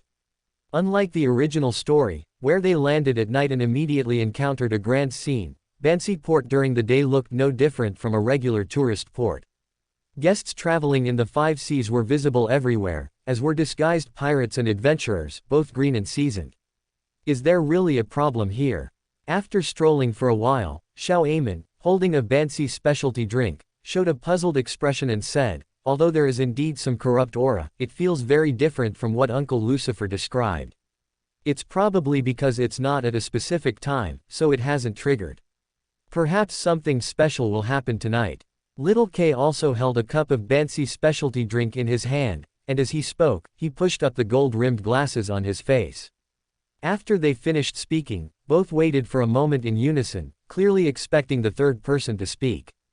However, several seconds later, when they heard no sound from Jack, they couldn't help but look over and found Jack looking with great interest in a certain direction. Little K and Amon immediately looked in that direction as well. Then they saw a man whose disguise was truly horrendous. After careful identification, both, having done their homework, recognized his identity. It was Iceberg Admiral's bosun, Danitz, nicknamed Blaze. Since Danitz was here, Iceberg Admiral was indeed nearby. This thought flashed through Little K's mind, and then he heard Jack say excitedly, "Gehrman, let's go catch you a maid." Little K. What maid? Little K had some guesses in his heart. He knew some of the nicknames Jack used to tease the hunter pathway, such as Red Nanny, Red Maid, and so on. Of course, it's Blaze Danitz. Roland said as a matter of course, he is your fated Red Maid. Don't make it sound like I have some special fetish, Little K couldn't help but retort. The hunter pathway indeed has a talent for being a maid. Little Red did a great job. Amon, on the side, nodded in agreement. You're the one who thought crookedly. Roland retorted unceremoniously, then urged, quick, he's leaving, let's go intercept him. Besides, this is for his own good. How dangerous is Bansi Port for ordinary hunters? He'll be safer with us. Little K felt like complaining again when he heard this, but he didn't argue further, because he also knew a little about the special nature of Bansi Port for hunters. Although he didn't know about the existence of the original source due to his sequence, Little K had learned some relevant knowledge from Lucifer, Saussure, and Medici, and knew that there was something similar to the Grey Fog in Bansi. Such a place was indeed not a good place for beyonders of the hunter pathway.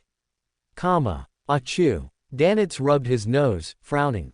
This was his third sneeze today, which was somewhat incredible for an arsonist with a good physique. It made Danitz suspect that someone might be targeting him. But after carefully observing his surroundings, Danitz dismissed this possibility, thinking it might truly be just a coincidence. Even so, Danitz couldn't help but mutter, I should finish my business quickly and return to the ship. As the bosun of the Golden Dream, Danitz naturally had his reasons for being in Bansi Port. Danitz was there to purchase materials for concocting the schemer potion. Since his unfortunate encounter with Roland in the City of Generosity, Danitz had resolved to work harder. Well, not really. Although Danitz was still traumatized by the incident with Roland, he himself had no intention of striving for improvement because of it. He just wanted to honestly stay on the ship to avoid suddenly appearing big shots. However, after Danitz returned to the Golden Dream and told his captain about his encounter, a few days later, his captain, Iceberg Admiral Katlia, suddenly found him and informed him that the formula for the schemer potion had been found. A particularly annoying hunter named Anderson had also arrived on the ship. This Anderson taught him something called the acting method and mocked him for not digesting his potion well, telling him to reenact the previous few sequences. Danitz was naturally unconvinced by this, but Anderson was a sequence 5, so Danitz couldn't beat him and had to accept it.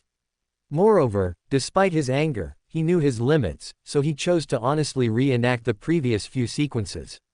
Once Danitz had more or less digested the potions for several sequences, he began preparing to advance to schemer.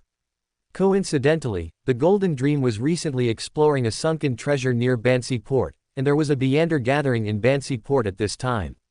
So, to purchase the materials for the schemer potion, Danitz came to Bansi Port alone. I wonder when that annoying guy Anderson will leave. Why does the captain keep him on board? Thinking of a certain annoying person, Danitz couldn't help but show a pained expression. He was undoubtedly secretly in love with Iceberg Admiral Katlia. In fact, not just him, but almost all members of the Golden Dream were admirers of Iceberg Admiral Katlia. However, Iceberg Admiral Katlia had always shown no interest in romantic relationships, immersing herself in the ocean of knowledge. Thus, the atmosphere on the Golden Dream was quite harmonious, and Danitz didn't even realize how many love rivals he had on the ship. Until Anderson's arrival. This isn't to say Anderson was Iceberg Admiral Katlia's suitor or that they were a couple. The main reason was that Anderson, this hunter, was truly annoying. Ever since he boarded, he spent all day trying to sow discord among them. Furthermore, according to Danitz's understanding, Anderson seemed to be childhood friends with their captain. It must be said, this gave Danitz a great sense of crisis. Chapter 411, Red Maid Goes Online. But even without Anderson, the captain doesn't seem to like me. Danitz suddenly thought of something else and felt a bit dejected. He wasn't completely unaware of himself. He had some understanding of his captain's standards for a partner. Given Iceberg Admiral Edwina's personality, she likely wouldn't like someone who was bad at studying. And while Danitz had some talent for languages, compared to true academic elites, he was clearly no different from a poor student. But I've really tried hard, yet I just can't learn it. I really can't. Danitz thought of the myriad of courses and felt his head spinning a little. As everyone knows, knowledge will not deceive you, because if you don't know it, you just don't know it. Just as Danitz was feeling down about his hopeless crush, he suddenly noticed a figure not far away, which immediately put him on alert. He shook off his dejection, preparing to manipulate flames for an attack at any moment, and shouted, "Who's there?" "Gehrman Sparrow." The figure spoke, announcing a name in an almost cold tone. Only then did Danitz clearly see the person's appearance, a rather refined-looking young man wearing a tall top hat. But when Danitz met his cold eyes, he seemed to glimpse the madness hidden beneath that refined exterior. Where did this madman come from? Danitz cursed inwardly, but a broad, casual smile appeared on his face as he said, "Friend, I don't think we know each other."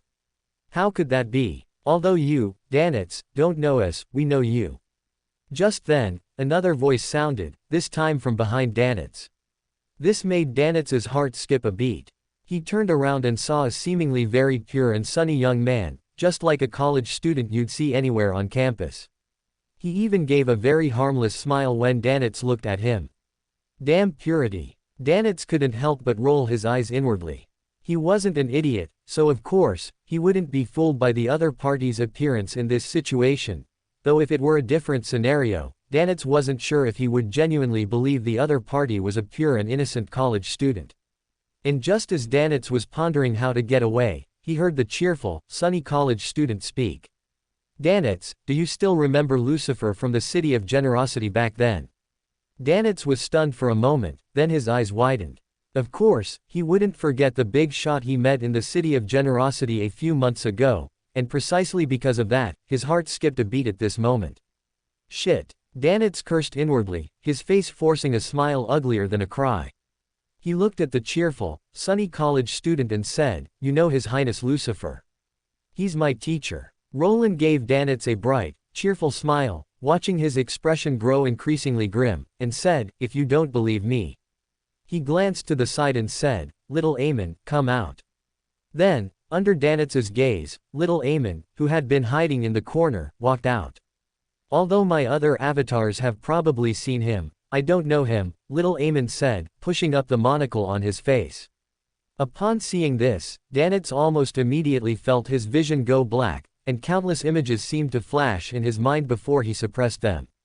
At this moment, Danitz was certain that these guys were indeed related to Lucifer, otherwise, they couldn't possibly know so many details. And, Danitz secretly glanced at little Amon, not daring to think too much about his identity. He could only look at Roland and say, "I believe you are His Highness Lucifer's student." Danitz then forced a smile and said, "May I ask what you need me for?" It's like this, we just arrived at Bansi Port, and we happen to be short a guide. Would it be too much trouble for you to act as one?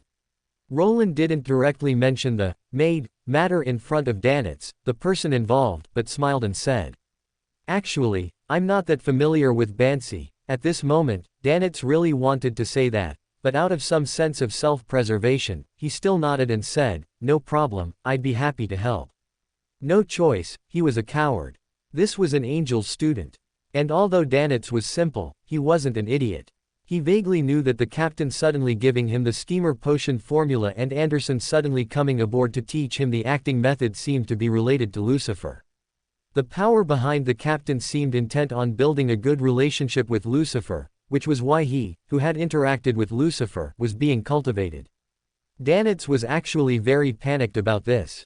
Several times, he wanted to tell the captain that the other party actually had nothing to do with him, and probably just found him interesting and teased him a bit, but the words got stuck in his throat. Danitz admitted he was a timid fellow, and he also admitted he somewhat enjoyed the feeling of being valued by the captain.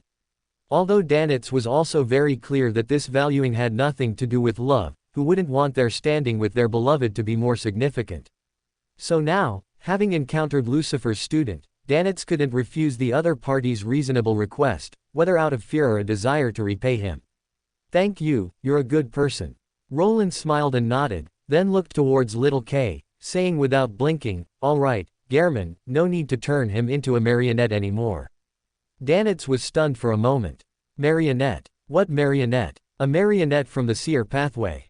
In that instant, Danitz felt a chill down his spine, and his gaze towards Little K was nothing short of terrified.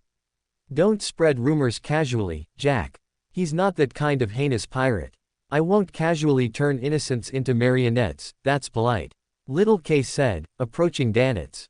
When he wore the Gehrman persona, he always appeared colder to differentiate himself from his actual personality. Damn politeness, Danitz felt like cursing at that moment, but when his gaze fell on the young man's slightly stern expression, it could only turn into an awkward smile. He chuckled twice and said, "Well, you're quite principled then." Little K glanced at him, wanting to laugh, but held it back due to Gehrman's persona, only uttering a single word, "Lead the way." "Lead the way? Lead the way to where? You didn't even say the destination." Danitz felt a bit frantic inside. Don't mind him, Gehrman just has that kind of personality. He's not a bad person, as long as you don't try to run, he won't turn you into a bounty.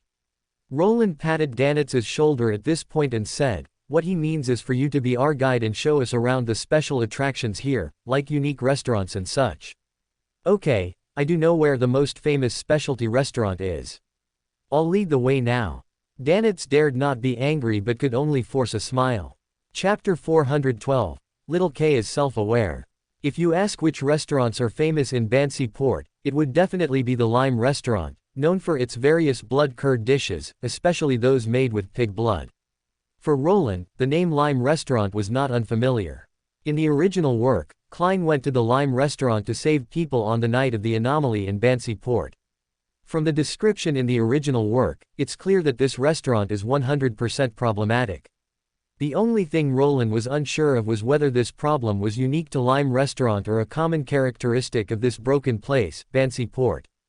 After all, Roland looked up at the various buildings on both sides of the street and silently curled his lips. Little K and Little Amon might not detect the abnormality, but how could Roland not detect the uniqueness of this city? In Roland's perception, in the city he was currently in, besides the visible buildings, there was also a faint layer of shadows.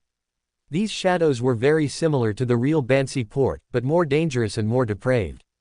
Evidently, this shadow-like city was an anomaly caused by the leaked power of the City of Disaster. At this moment, the Shadow City had not completely overlapped with the real Bansi Port. Although the two were almost one, they clearly still belonged to two different spaces. This was probably why Bansi Port was rarely detected as abnormal under normal circumstances. But Roland could also perceive that as Little K ran around this city, the Shadow City seemed to be stimulated, slowly merging with the real Bansi Port. Perhaps by nightfall, they would see a different Bansi. As expected, baiting with Fool was the right choice. Both Little K's, Trouble Magnet, Constitution and the Saphira Castle on him were the best bait materials, as Roland thought this, he finally saw the sign for Lime Restaurant appear in his vision. We're here. This is the famous Lime Restaurant. They're very good at blood-curd dishes, and their pig blood is especially delicious. I highly recommend you try it. Danitz, as the guide, was visibly relieved upon reaching the destination. Although he wasn't naive enough to think he would be let go just for having a meal, he still held a glimmer of hope. Good. Little K glanced at Danitz, succinctly uttering a single word, then looked up at the restaurant sign not far away. Little K had naturally heard of Lime Restaurant's reputation long ago. After all, before coming to Bansi Port, he had done thorough research for safety. At this moment, besides the anticipation of delicious food, he couldn't help but feel a little worried. After all, although he hadn't received more spoilers from Mr. Lucifer, as a trouble magnet, who was very self-aware, Little K more or less had some idea. Normally, in a special place like this, coming to a specialty restaurant for a meal means there's an 80% chance of something going wrong, Little K complained inwardly. Although he had lived a peaceful life in the border city for a while, Little K hadn't forgotten the continuous extraordinary events he encountered in the first few months after transmigrating. But considering they came here specifically to encounter evil, Little K could only sigh inwardly, then pulled out a gold coin and performed a simple divination. The divination result indicated that there was no major problem. Was the divination interfered with, or was there no danger because it wasn't the specific time yet? Little K muttered inwardly, then looked at the others and said, "Let's go in."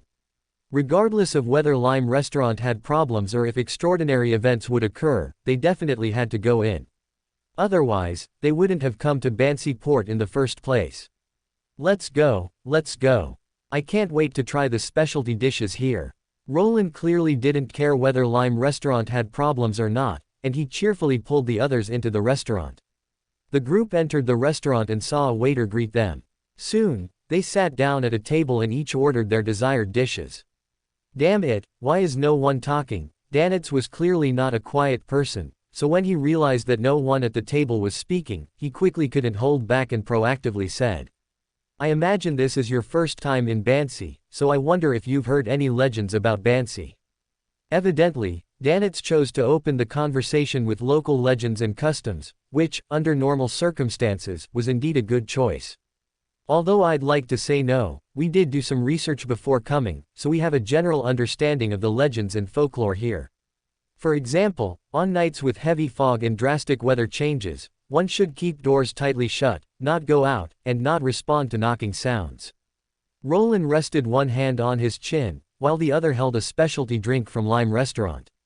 He responded while simultaneously focusing his perception on the situation inside Lime Restaurant.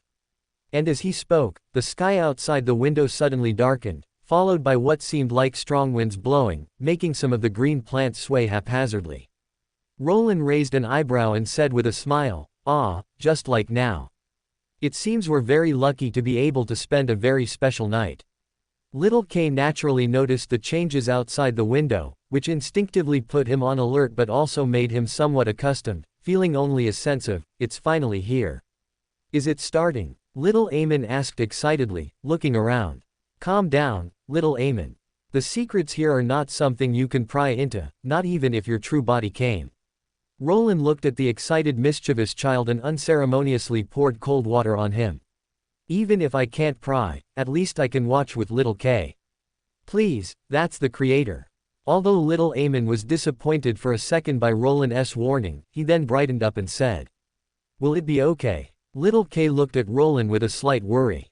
He knew that his companion was about to do something dangerous. "Don't worry, the old guy wouldn't bear to let me die. To put it bluntly, even if both of you kicked the bucket, I probably wouldn't die," Roland said with a smile, comforting Little K. "That's true." Little K suddenly recalled Mr. Lucifer's usual favoritism, and his hanging heart instantly dropped. "Wait, what are you talking about?" Danitz, as an ordinary hunter completely unaware of Bansi Port's anomaly, widened his eyes and asked after listening to their conversation. If he didn't know the relationship between these people and Lucifer, he might have dismissed their words as drunk ramblings. But Danitz knew that these people were connected to an angel, so what they said, Danitz swallowed, feeling like he might have stumbled into something big. Chapter 413. even in dreams, I wouldn't dare to dream so big. Danitz, why do you think we're here? Roland smiled at Danitz, his gaze a little pitying, as if he were looking at a small animal. Aren't you here for tourism? Danitz's voice trembled slightly, carrying his last shred of hope. How could that be? Roland mercilessly crushed Danitz's hope, saying with a bright and cheerful smile, Danitz, you know about Bansi Port's special customs, right? Then do you know what happens if you don't follow the rules here? Bullshit, I thought that was just a legend. At most it was something created by a high-sequence local deity. Danitz cursed inwardly, but his body honestly asked, what will happen? It depends on luck. If you're lucky and don't encounter Bansi's special circumstances, nothing will happen. But if you're unlucky, Roland answered him with a smile, his tone like telling a ghost story to scare children. You might mistakenly enter another city, or you might encounter monsters. Considering you're a hunter, you'll most likely directly run into the source of Bansi's anomaly. This can be divided into two situations. If you have that 1 in a billion chance of being a chosen one, then congratulations, you will from then on, I reached the peak of my life, and even deities will have to bow before you in the future. The situation Roland described here naturally referred to Danitz being chosen by the City of Disaster and becoming a deer or even master of the City of Disaster. Although this probability was very, very, very low, this possibility could not be ignored. After all, there are miracles in everything. Back then, Grisha was able to accommodate the Chaos Sea himself, and the transmigrators chosen by the Heavenly Venerate on Saphira Castle were obviously all adaptable to Saphira Castle. So why couldn't Danitz have that tiny possibility of creating a miracle? Danitz was clearly bewildered. He stared blankly at Roland, not daring to dream so big even in his dreams. After several seconds, he finally said with difficulty, what's the other possibility? He didn't even dare to think about the first possibility Roland described, because for Danitz, it was too much of a shock to his worldview and values. Alas, you're no good. You don't even dare to dream so big, so how will you ever reach the pinnacle of life in the future? Roland didn't directly answer his question. Instead, he looked at him with a gaze of disappointment, shaking his head. Bullshit, who would have such a dream? Aren't you afraid of divine punishment? Even if I dream, at most I'd only dream of becoming a pirate general, becoming a man worthy of the captain, Danitz muttered to himself, then he forced a smile and said, I really am a person without much ambition. I'm quite useless. So what's the other possibility? Danitz immediately asked. Does that even need asking? Of course, it's dying or turning into a monster. Roland answered frankly. If one encounters contamination from a Beyander characteristic but fails to adapt, then there are only two outcomes, death or turning into a monster. Danitz was choked. Hearing this obvious answer, he couldn't help but curse inwardly. Then he thought of something and asked with a hint of anticipation, so you're here to solve this problem? How could that be? This isn't a problem we can solve. In fact, even true deities can't solve the problem here. Roland answered with a smile, his gaze then turning to the depths of the restaurant. In Roland's perception, this lime restaurant was special enough, most likely one of the connection points between the two Bansi ports, and perhaps even directly related to the power leaking from the City of Disaster. I'm just here to confirm some things, nothing more. As Roland said this, he saw a waiter approaching with a tray, placing their ordered dishes one by one. Roland's gaze fell on these specialty dishes. Undoubtedly, with the two Bansi ports currently overlapping, these specialty dishes inevitably carried some special qualities, but they hadn't reached the point of contamination. Even if ordinary people ate them, there wouldn't be any major problems. This was normal. After all, although Bansi Port had entered a special state, the power belonging to the City of Disaster had not yet been detonated. Roland didn't plan to detonate it, there was no benefit for him in doing so. So Roland simply took out a sun god exclusive cross and tapped it on each dish, then said, eat. Don't waste it. After you finish eating, wait here. I'll go explore the unknown. If anything unexpected happens during this time. Roland paused here, then looked at Little K and instructed, don't worry about me, run quickly. I naturally have my own way to escape. You staying here would only be a burden. The right way is to quickly call for help. I understand, I won't stay and burden you. Little K nodded solemnly. He wouldn't stop. Jack, from exploring Bansi, not only because it was a task given by Mr. Lucifer, but also because such exploration was indeed very necessary, although it might bring additional risks, compared to knowing nothing about the original creator's revival contingency and ultimately having the apocalypse arrive due to his revival. Such risks were completely acceptable. Moreover, Little K trusted Jack. Although his little buddy was a bit outwardly innocent but inwardly cunning, he was very reliable in important matters. Little K then seemed to notice something and pulled at the little Amon next to him, whose eyes were darting around, clearly not being honest. He said with a slightly stern tone, "Little Amon, now is not the time for your willfulness." Oh. Little Amon, who had just been eager to try, instantly deflated. He cut a piece of blood curd with his knife and fork, stuffed it into his mouth, and mumbled, "Little K, you're too biased." Danitz had no appetite for food at this moment. He hesitated for a moment, then still asked, "When you run, you'll remember to take me with you, right?" Little K glanced at Danitz upon hearing this. As the part of Joe Mingrui, he really wanted to comfort the other party at this moment, but as Gehrman, he just said coldly, "If you're honest enough." "I'm definitely honest, very honest. No one is more honest than me." Danitz immediately replied, almost engraving the words, "honest," on his face.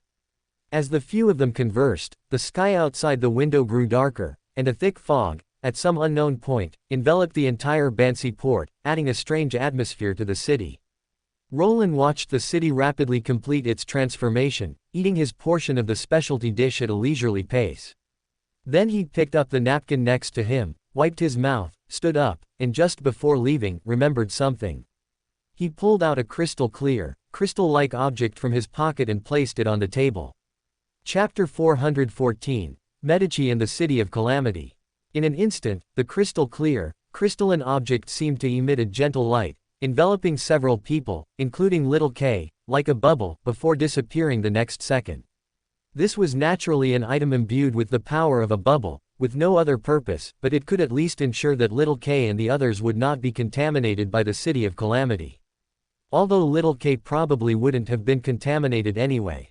Roland's thoughts drifted for a moment, then he remembered something and said with a smile, "You wait here, don't leave this circle. I'll be back soon, and if it's convenient, I'll bring you an orange." There's really no need for that. Little K naturally understood the meme Roland was playing with, and couldn't help but retort, "And don't you think that, drawing a circle, meme conflicts with the back view meme? Isn't this good? They can perfectly be father and son to each other," Roland said with a smile, then stretched and walked towards the main entrance of the restaurant. At this moment, the restaurant door was tightly shut.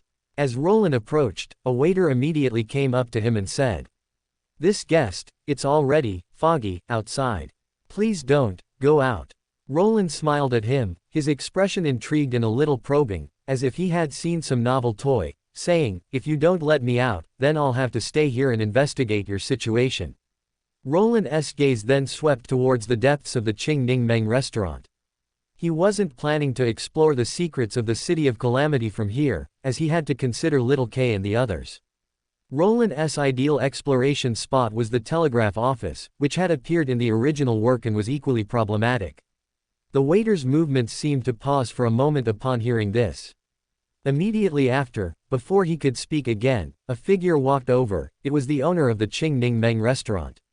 "Let this guest leave." The owner of the Ching Ning Meng restaurant spoke, watching Roland with a hint of apprehension in his eyes. Compared to the slow-witted waiter, the owner of the Ching Ning Meng restaurant clearly perceived more, such as a certain person's dangerousness. A wise choice. Roland smiled at the owner of the Ching Ning Meng restaurant, his scrutinizing gaze exactly the same as when he looked at the waiter just now. Roland naturally knew that the people in front of him, whether the waiter or the owner, could no longer be considered ordinary humans. Although they still maintained human form, they were still some kind of puppets inside. Just like those puppets enslaved by the Red Priest uniqueness, many of the indigenous residents of Bansi Port had long lost themselves. Within normal Bansi, perhaps they could maintain a semblance of normalcy, but when abnormality descended, they were merely servants of the City of Calamity, or rather, soldier dolls. It must be said, this was very characteristic of the hunter-demoness pathway. "I really want to take it apart and study it, what a pity." Roland shook his head, withdrew his gaze, and then walked out of the restaurant. Bansi was now vastly different from before. Dense fog was everywhere, and Roland could sense some things existing within the fog, likely monsters or similar beings. I'm just an ordinary Sequence 6. Roland feigned a sigh, then pulled out a cross from his pocket and hung it around his neck. It was undoubtedly the same cross he had used to purify food earlier, an extraordinary item made by the sun god, extremely powerful in purification. Praise the sun. Roland then spread his arms, raising them slightly, in a very classic pose. In an instant, golden light appeared, almost illuminating half the street, making it difficult for people to open their eyes. When the light dissipated, Roland glanced around, then nodded in satisfaction. Following the map he had studied beforehand, he walked towards the telegraph office. The telegraph office was not far from the Qing Ning Meng restaurant, and Roland soon arrived at his destination. He looked up at the building in front of him, and couldn't help but rub his chin, saying, "What would happen if I pushed open this door right now?" From Roland's perspective, the telegraph office in front of him practically had an exclamation mark above it, screaming that something was wrong. After thinking for a few seconds, Roland decided to follow the game's procedure, so he walked up and knocked a few times on the tightly shut door of the telegraph office. "Who's there?" A calm female voice came from inside the door. "Open the door, water meter inspection," Roland said with a smile. The being inside the door clearly choked for a moment, and then after several seconds, said, "There's no water meter here to inspect. If there's no water meter, may I ask if you're stealing water for daily use?" Roland posed a very realistic question. As he spoke, he pressed his hand lightly on the door of the telegraph office, and Nyarlathotep's power spread out, infiltrating in a subtle and undetectable manner. Roland's goal was naturally not to trigger a crisis in this city, but to find a key that would allow him to enter the true Shadow Bansi, or rather, a key that would allow Roland to enter the City of Calamity. Although the main body of the City of Calamity was on the western continent, there was at least a branch here. "We are not stealing water." The being inside the door clearly didn't notice Roland's actions, and refuted Roland's words stiffly. The other party then said, "You are, deliberately, looking for trouble. It's just a harmless joke. Haven't your friends ever played similar jokes on you? If you feel offended, then I apologize." Roland continued to chat with the being inside the door, while doing his main business, saying, "Actually, I'm looking for someone. Do you know Medici?" The room fell silent again for a few seconds before a voice replied. "Which Medici are you looking for?" There was naturally only one Red Angel Medici, but there were many people with the surname Medici. After all, Medici had left descendants back then. In fact, Bansi Port was a gathering place for one branch of Medici's descendants. Of course, considering that Medici himself was contaminated by the City of Calamity, it's hard to say what the situation is for the Medicis living here now. Most likely, they have all become servants of the City of Calamity. "Do you have many Medicis here?" Roland, who had only asked casually, became interested and asked. "Not many, just a few." The being inside the door spoke again, answering haltingly. "The Medicis are important presences in Bansi." "Wow." Roland raised an eyebrow and asked excitedly, "So, Medici is quite prestigious, huh?" "Well, I'm looking for War Angel Medici." "Is he here?" "War Angel Medici left here many years ago." The being inside the door replied, its tone finally showing some fluctuation at this moment, seemingly anger. "He is a traitor who betrayed the grace. He should have become a weapon to bring war to this world." Chapter 415. The City of Calamity suffers great misfortune. Roland fell silent for a second upon hearing this, then he smiled and said, "But I don't think it's his fault. After all, he didn't not try to become a Sequence 0, he just died." The presence in the room was silent for a few seconds, seemingly processing Roland's words, before responding. "What died was trash, a wasted grace. That's a very harsh accusation. I think it's biased. After all, if what died was trash, then what was sealed?" Roland said with a smile. "Trash among trash. Moreover." Roland paused, then smiled and said, "Compared to a grace, what your master brought Medici is more fittingly called a curse." If anyone familiar with Roland were present, they would likely be struck dumb with fear, because Roland's smile at this moment was brilliant yet dangerous, indicating that he was probably a little angry.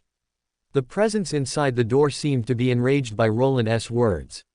A dangerous aura permeated through the door, enough to make people tremble with fear, yet Roland's expression remained normal. He even smiled and said, "Ah, did I hit a nerve? But I won't apologize, because I was merely stating a fact." The door of the telegraph office began to tremble, as if someone inside was trying to open it.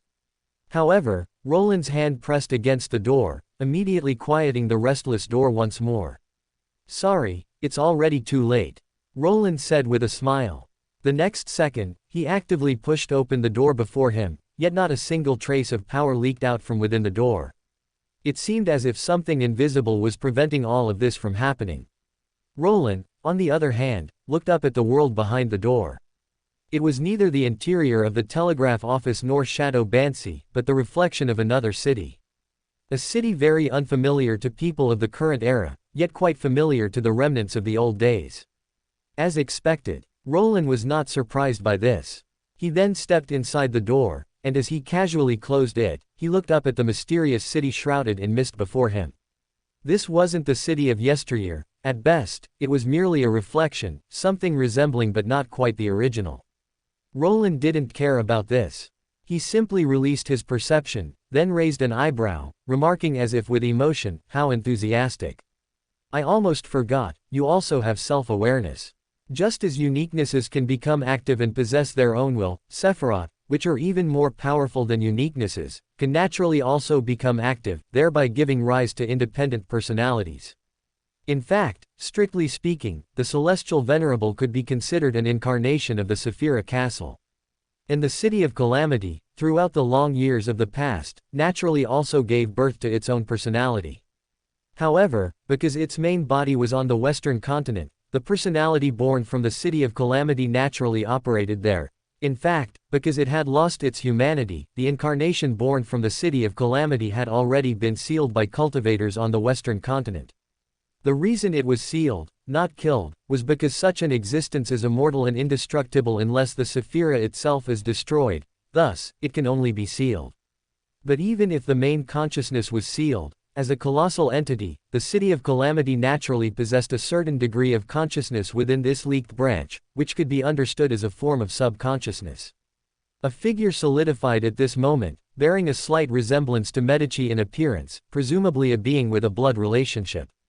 The other party looked at Roland, its expression filled with deep apprehension. "Nice shell, quite handsome," Roland commented.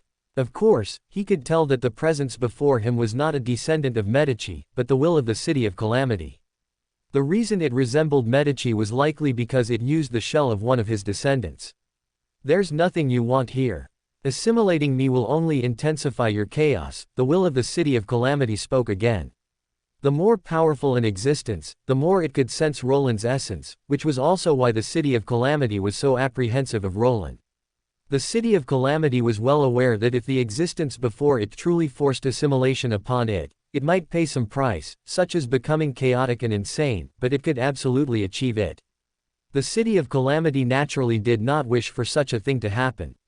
On one hand, having gained its own will, it did not want to become a tool in someone else's hands, and on the other hand, the City of Calamity did not want its will to be erased. This was something ordinary Beyonders could absolutely not achieve, but whether the existence before it could, the City of Calamity was uncertain. "You're afraid of me." Roland stared at the will of the City of Calamity for a few seconds, then suddenly chuckled and said, "The City of Calamity, which represents conquest, actually feels fear.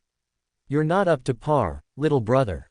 Feeling fear towards an existence above the Creator is not a disgrace," the will of the City of Calamity said. It continued to gaze at Roland, saying, "Outsider, state your purpose for coming here. Is being stubborn a common trait among you hunters?" Roland chuckled, then unhurriedly said, "Before coming here, I merely wanted to explore the Creator's contingency plan for resurrection left within the City of Calamity." As he spoke, Roland also observed the expression of the City of Calamity's will with interest. The other party showed no surprise at his words, clearly not being entirely unaware of this. Of course, this was normal. After all, it was the City of Calamity itself. How could it not be aware of the contingency plan the Creator left within it? In fact, judging by the City of Calamity's will's expression turning even colder, Roland could deduce that the City of Calamity not only knew about this contingency plan but was also helpless against it. After all, that came from the original Creator, and while the City of Calamity might be formidable to others, before this powerful figure, it could only be used as a tool. The will of the City of Calamity spoke again. I can open up this part of the content to you. Its expression softened slightly, likely having thought of some strategy to use one enemy to fight another. Should I say thank you? Roland chuckled, then changed the subject. But who made your hunter pathway possess the common trait of being a smartass? Roland looked up, his smile meeting the gaze of the City of Calamity's will. Looking into those iron-black eyes, he unhurriedly said, I'm angry. The City of Calamity's will, whose expression had just softened, suddenly changed. It was clearly about to do something, but it detected something before making a move, causing the City of Calamity's will to look at Roland in disbelief. What did you do? Roland, meanwhile, smiled as he looked at it and said, Of course, I am a benevolent existence, so even though I'm angry, I've decided to help you. Help you gain independence. Another voice rang out. Another Roland had appeared in this reflected city at some unknown point. That was Roland's main body, who was supposed to be discussing church matters with Medici. Chapter 416, The Severed City of Calamity. You severed my connection with my main body. The City of Calamity's will's body swayed at this moment. He couldn't even stand, and had to half kneel on the ground, only able to look up at Roland, his eyes filled with disbelief. Saphira could, of course, be cut and torn. The mother nest had once been torn apart by the original Creator, but in the City of Calamity's will's perception, it was by no means something that could be done so simply. Be happy, Shao Zai. When it comes to making incarnations gain autonomy, no one in these myriad worlds is better at it than I am. Even my main body back then had a headache over it for a long time. Roland said with a smile. If you were to ask what Nyarlathotep's greatest characteristic was, it would naturally be his trait of having countless incarnations. And as it happened, Roland, this little Naya, after recovering his past memories, also mastered some techniques he had surely forgotten. For example, how to make an incarnation completely independent and become a different individual from the main body. Of course, this move was a bit strenuous for the current Roland, and he wouldn't use it easily, but who told the City of Calamity's will to make him angry? Roland walked up to the City of Calamity's sub-will. Nyarlathotep's Beander characteristic firmly suppressed him to the ground. If it were the complete City of Calamity, Roland actually wouldn't be able to do this.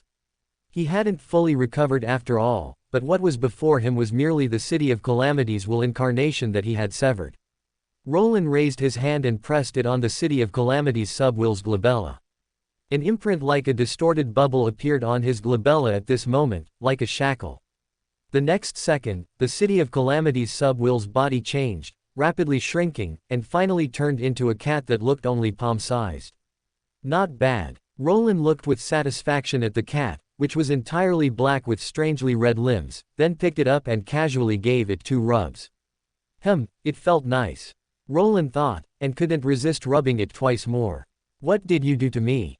The City of Calamity's sub-will's eyes were full of disbelief.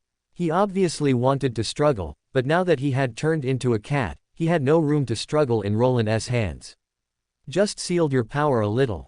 To be honest, it was a bit strenuous, but fortunately, there's still a lot of power left by the bubble. Roland explained simply, then smiled and said, Rather than asking what I did to you, you should be asking what I plan to do to you next. The City of Calamity's sub-will was silent for a few seconds, then stopped struggling, just saying fiercely, If you have the guts, kill me. How could I kill you? You are a gift I painstakingly prepared. There's no reason for a gift to be destroyed before it's delivered to the recipient. Roland reached out again and rubbed the cat's head, then smiled and said, Do you remember what I said before? What you once gave Medici was more like a curse than a boon. A bad premonition arose in the City of Calamity's sub-will's heart upon hearing this. Roland continued, So I decided to teach you what a true boon is. The City of Calamity's sub-will understood. The existence before him indeed wanted to bestow him upon that former war angel. This made the City of Calamity's sub-will's expression turn ugly, and a tyrannical will surged in his heart. He said coldly, "He's not worthy." For the City of Calamity, who symbolized conquest and disaster, submitting to a weaker being was more unbearable than being killed. Roland raised his eyebrows upon hearing this, not angry, just slowly saying, "Do you know?" The last one who said that was the Red Priest uniqueness. It is now Medici's uniqueness. The City of Calamity's sub-will's expression stiffened. Roland smiled and continued, "Whether you are worthy or not is not for you to decide, it's for me to decide. Even according to your principles, it's the law of the jungle, isn't it? So it's only natural for you to submit to me and be arranged by me, isn't it?" The City of Calamity's sub-will didn't say a word, not knowing whether he was acquiescing or too lazy to refute. The next second, Roland's expression turned cold, and he said, "I wanted to say, you, this chaotic and unbearable cesspit, first afflicted by the Creator and then by God, are you even worthy of being associated with Little Red?" The City of Calamity's sub-will felt a sense of fear at this moment. He realized that the existence before him was serious about these words, and that he truly disliked him, the City of Calamity, even thinking from the bottom of his heart that he was unworthy of that hunter. This even caused the City of Calamity's sub-will to feel a rare sense of grievance. To think that he, a dignified Saphira, was a hot commodity everywhere, and now he was actually disliked. Moreover, since you dislike me, why do you still bestow me upon that hunter? Perhaps because I am a pragmatist. Roland seemed to see what the City of Calamity's sub-will was thinking. He smiled, then said, "Although it's only part of the Saphira's power, you can still play many roles." Although Roland didn't want Medici to become a destroyer, he didn't mind strengthening him within a controllable range. A small portion of the Saphira's power was a good choice. Roland then thought of something else and said, "Now let me see what the Creator's trump card is." The situation at Ching Ning Meng restaurant was somewhat strange. Shortly after Roland left, Little K and the others honestly began to wait in the restaurant. During this time, Xiao Amon tried to sneak out several times but was held back by Little K. Danitz was so nervous that he almost spun in circles, and was comforted by Little K in Gehrman's style, starting to sulkily huddle in his chair and stare blankly. This situation would likely have continued until Roland returned or an anomaly occurred, at which point Little K would take everyone and run away. However, an anomaly did occur at some point, but it wasn't quite what Little K had expected. A few minutes ago, everyone in Ching Ning Meng restaurant except for a few tourists, which included the restaurant waiters and Bansi native residents, suddenly stopped. Forgive Little K for using the word stopped to describe them, as Little K couldn't find a more suitable word for a while. These Bansi residents, who had been either smiling charmingly or bustling about not long ago, suddenly ceased all activity from a certain moment, remaining motionless like machines that had been shut down. Little K even saw a guest pouring wine, and the entire person just stopped, causing the wine to spill all over the floor. Honestly, if it weren't for everyone, including himself and the tourists, still being able to move freely, Little K would truly suspect that some special situation like time stopping had occurred. This anomaly naturally caused panic among the tourists in the restaurant. After a moment of deliberation, Little K chose not to leave directly, but instead came forward to comfort these tourists. "Mr. Gehrman, are we really not leaving here?" one of the tourists asked, his expression a mix of tension and fear, occasionally glancing at the motionless native residents in the restaurant, clearly in a state of extreme nervousness. "The outside is not safe." Little K said this while looking at the thick fog outside the window. He wasn't sure what would happen to the thick fog during such an anomaly, so the restaurant was safer. Chapter 417, Little Amon's Magic Show. Little K paused, then looked at the tourists still in the restaurant. His gaze fell on two children, Donna and her younger brother, who had come to the 5 Seas for vacation with their parents, only to encounter such an unfortunate incident. At this moment, the two children were clearly very nervous, clinging to their parents, their eyes darting around uneasily, afraid that a monster might suddenly appear. "If a problem arises that I can't solve, I will take everyone away." Little K said this, subconsciously touching the charm in his pocket. It was naturally a charm specially provided by Mr. Dorr, enough for him to take everyone in this restaurant away. In fact, Little K was indeed ready to leave at any time. The main reason he didn't act immediately was because little K felt that this current anomaly wasn't like a Bansi port crisis being triggered, but rather like, Jack, had done something to nullify the source of the crisis. Clearly, Fool's intuition was very accurate. Hearing little K's words, the tourists remaining in the restaurant exchanged glances. Although they were still afraid, they were more or less comforted. Everyone, don't be nervous. With us here, you'll definitely be fine, little Amon said with a smile at this moment. He raised his hand to push the monocle on his face, then flipped his hand, and a top hat appeared in his grasp. Seeing this, little K touched the top of his head. Sure enough, the top hat he had been wearing was gone. I'll perform a magic trick for everyone, little Amon said, feigning seriousness as he flipped the top hat in his hand a few times, then blew on it. The next second, 2 white rabbits poked their heads out of the hat. Little Amon then snapped his fingers, and the 2 little rabbits landed separately in Donna's and her brother's arms. This is amazing. Such cute bunnies. Wow. Donna and her brother were clearly captivated by the performance, and they both showed expressions of surprise in unison. This is a gift for you, specifically for children, little Amon said with a smile. Thank you, Mr. Magician. Donna and her brother, being polite children, quickly thanked him. They then cautiously began to examine the rabbits in their arms, the fear and tension that had surrounded them now completely gone. As the children's fear was alleviated, the adults were also more or less relieved by the performance, and the atmosphere in the restaurant softened considerably. Little Amon then offered the silk top hat to little K, smiling, "Why are you looking at me like that? Is it strange for me to do this? It's just a strange feeling, like a mischievous child has finally grown up." Little K took the top hat and had just put it on his head when he suddenly felt something extra on his scalp. He then took the hat off again, and when he ruffled his hair, he indeed caught a fluffy little cute. Meow. A soft meow signified the species of the little cute. Little K looked at the kitten, only a few months old, in his hand, a little amused, and couldn't help but look at little Amon, saying, "Specifically for children." "Specifically for Gehrman," little Amon said with a smile, then turned his gaze to Danitz, whose expression was twisted, and leisurely asked, "What, do you want one too?" "No, no." Danitz quickly shook his head. His expression had been twisted just now mainly because he was trying to hold back laughter. The sight of a cat on Gehrman's head was too incongruous. "But I think you really want one," little Amon declared, asserting his own opinion over Danitz's, and snapped his fingers. Danitz was stunned for a moment, instinctively reaching for his head, but felt nothing. However, the next second, he felt something resting on his neck, a cold, clammy sensation accompanied by a hissing sound. "Shit." Danitz nearly jumped up, even letting out a curse without restraint.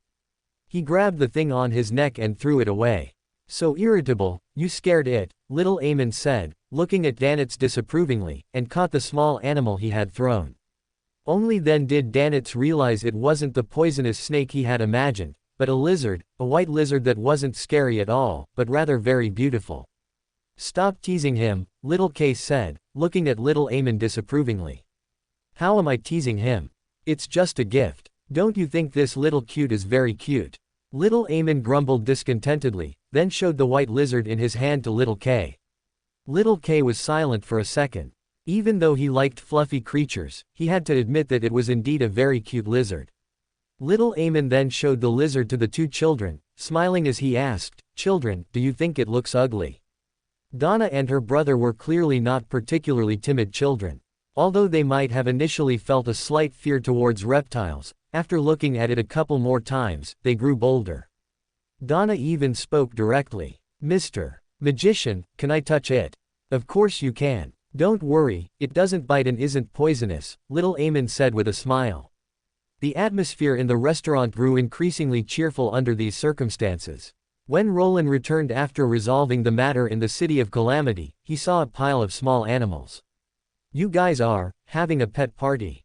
Roland surveyed little Amon, who was playing with small animals to amuse the children, the 2 children with rabbits in their arms, and little K, who was holding a cat. For a moment, he couldn't imagine what had happened to create such a scene. Just comforting the children. As you know, small animals can be very good at comforting children's emotions, little Amon explained with a smile. "You're back." Little K was clearly relieved to see Jack return safe and sound. Then he noticed Lucifer behind Jack, holding a black cat, and his expression froze. Little K wasn't surprised that Mr. Lucifer would appear here. At most, it only indicated that some unexpected change had occurred during Jack's exploration of Bansi, requiring him to call for help. But why was Mr. Lucifer also holding a cat? Little K lowered his head to look at the comfortable white cat in his arms, and for a moment, he even wondered if he was dreaming. This cat, what is it? Little Amon naturally noticed the cat in Lucifer's arms, showing a curious expression. Roland, wearing Lucifer's disguise, looked down at the self-isolating sub-will of the City of Calamity in his arms, smiled, and answered unhurriedly, just a gift. A gift? Little Amon blinked, continuing to ask curiously, a gift for whom? This is a gift I'm preparing for Medici. Roland did not hide his intentions, but he also did not explain too much. His gaze then shifted to the others in the restaurant, passing over the nervous tourists and landing on the stationary native residents. Chapter 418. Roland's Gift to the Creator. Ah, I almost forgot. Roland raised an eyebrow, then lowered his head to glance at the cat in his arms, reaching out to tap its forehead. An invisible force spread at this moment, and the next second, as if infused with vitality, the puppet soldiers that had just been shut down came back to life. The restaurant, which had been eerily quiet, instantly became bustling, yet it made the whole scene even more bizarre. Mr. Lucifer, did you solve the problem? Little K looked at the Bansi Port native residents who had instantly returned to normal, then at the Ching Ning Meng restaurant owners who clearly wanted to step forward but seemed to be too afraid to move, and couldn't help but ask Lucifer. It's not entirely solved, but Bansi won't have any major problems after this, Roland said with a smile. The problem in Bansi Port was ultimately caused by the leaked branch power of the City of Calamity, and now that the incarnation of this branch power had been cut and sealed by him, it naturally couldn't be detonated again.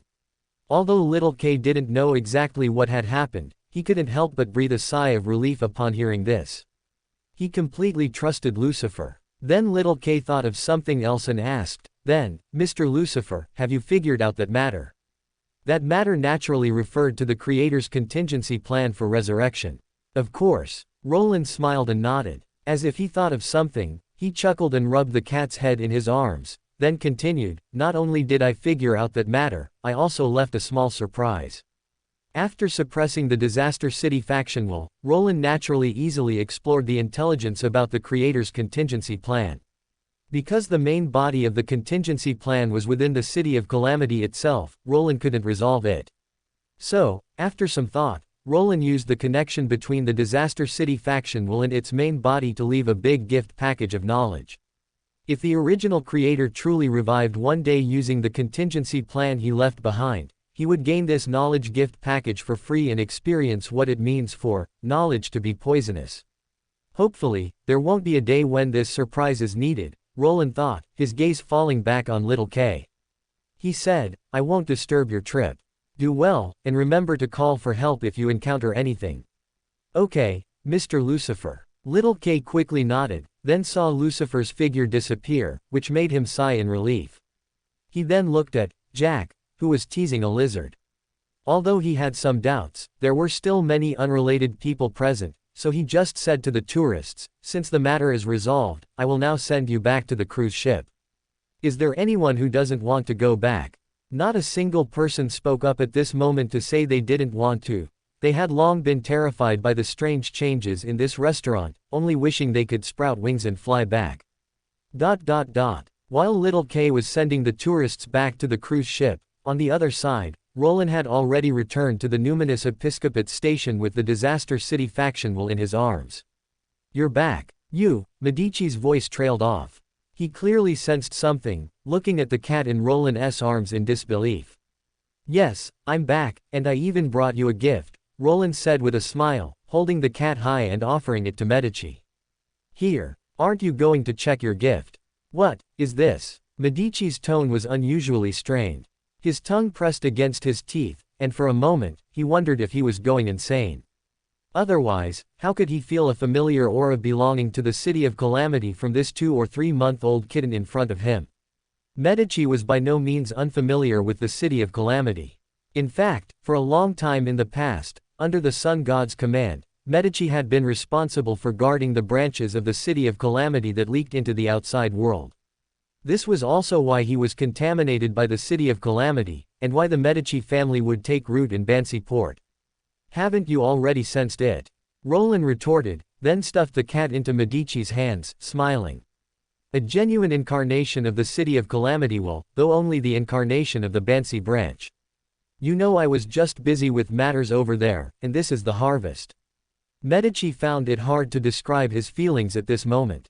He stared at Roland for a few seconds, then finally said, "You really are a cheat. Thank you for the compliment, but I've always been this way." Roland calmly accepted Medici's praise. Facing Roland's calm demeanor, Medici was momentarily speechless, but at the same time, his astonished emotions clearly eased. He lowered his head to tease the cat in his hands, and at the same time asked, "How did you do this?"